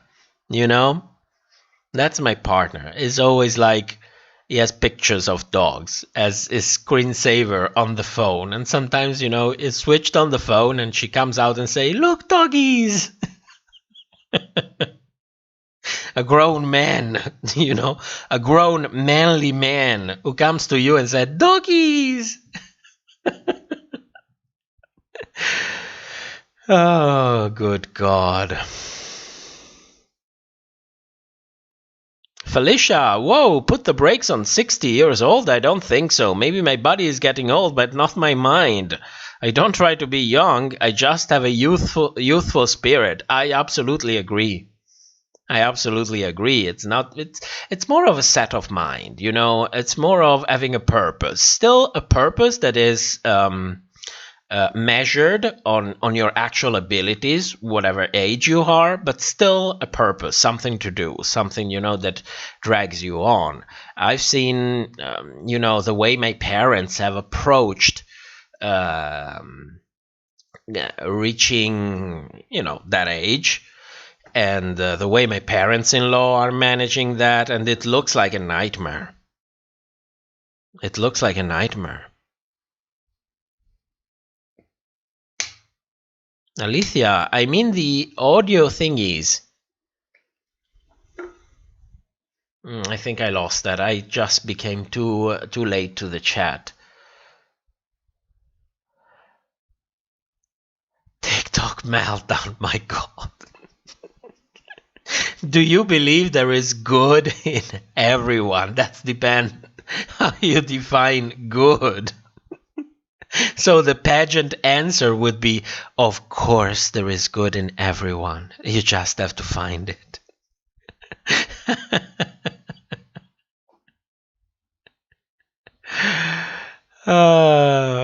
Alicia, you aren't useless if you don't work. I absolutely agree. It's mostly my feeling, It's mostly my feeling of contributing to society, one way or the other. And I don't know, for some reason, it really scares me, the idea of being older in an older body and not having this work thing for you. A lot of people think that works is like the annoying part of your life, but work, it's just another part of your life, a part that I would miss if it would never be there. Of course, it cannot be all of your life, but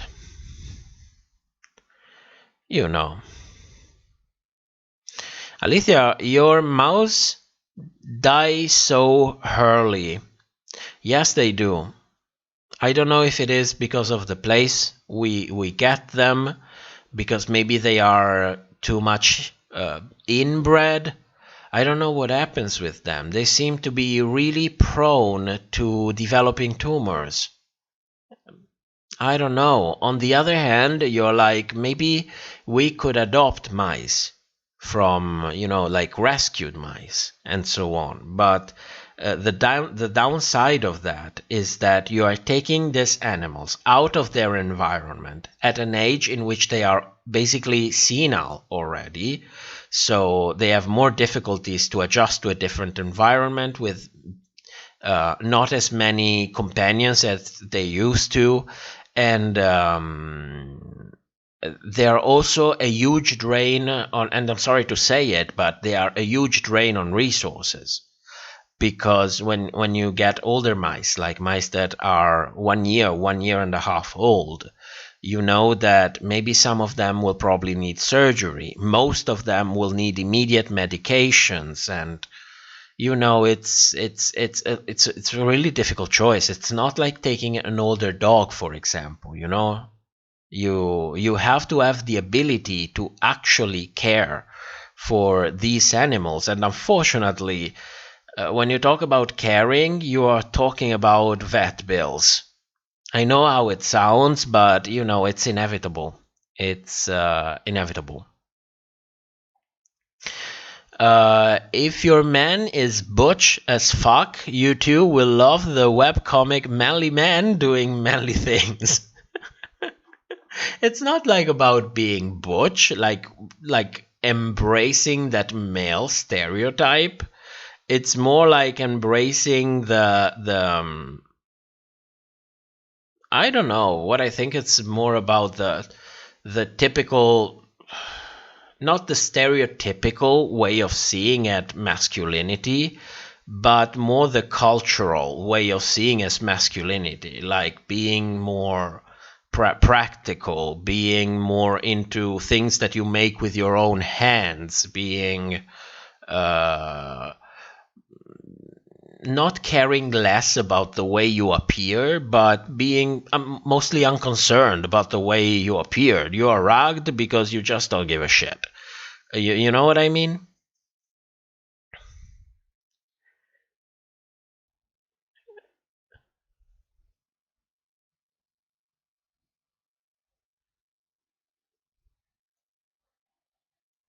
Jules, I picture you looking like Kimura and Denali out of drag.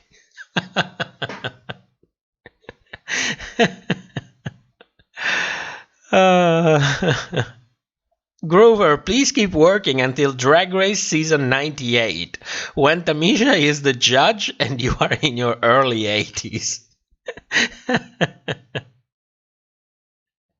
Felicia, I could retire tomorrow, but I love my job. I am healthy and I believe my job is what helps to keep me healthy. Absolutely, absolutely. I know people who are younger than me and who are whole in their mind and in the body.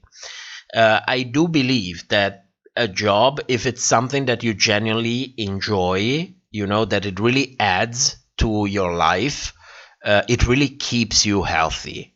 I sincerely believe that, because that's the way I feel. It keeps you healthy. If it's something that you hate to do and you have to do it because you need the money that comes from it, then it's not the same thing at all. At top, you must really love the work you do. I love it. I like it. I like it. It's not the job that I dreamed for me, because I had other expectations. But, you make choices in life, and it is how it is. But, I still like what I do. I still have a deep passion for what I do. But, you always have dreams about things. And I don't know, maybe things will change in the future. But I'm happy with what I have. It makes me feel like, in a way, I'm making a difference. So, and that's what's important for me. The feeling that I'm not just skating by. I'm not just getting money to survive. And, I'm also adding something to the outside. One day I will be gone, but the results of my actions will set in motion other things, and by the end of the day I can say I made a little bit of a difference. And that's what makes me feel good with myself. Plus, it's interesting to do. So, if something keeps you sharp, that's good on you. I would hate to do a repetitive job. I would really hate it. It would be the death of me.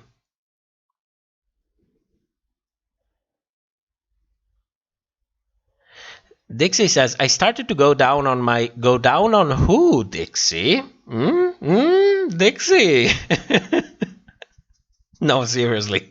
I started to go down on my 60th birthday, and thank God I am very useful spirit, and something kicked in and I was rejuvenated, and now I'm walking 2 miles a day. Soon to be running them. Go easy. Don't overdo it, but it's really good. It's really good. Even just walking, keep the body exercised. It seems like stupid things, but it really makes a difference.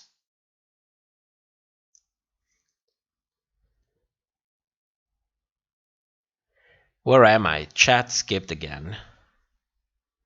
TikTok meltdown. Given the choice of oh my god, TikTok meltdown. Are you still high? Given the choice of anyone in the world, whom would you want as a dinner guest?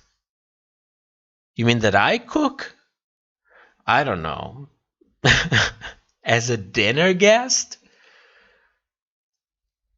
Like, it's dinner, so we are not really relaxed. We're not having drinks. We're having dinner. It feels a little bit formal. I don't know. Why are you asking me this kind of things at 3 a.m? It's like, oh my god. Oh my god. Alethea says, I know what you mean. That's why I recommended the comic. I think I lost that comment. I think I lost it.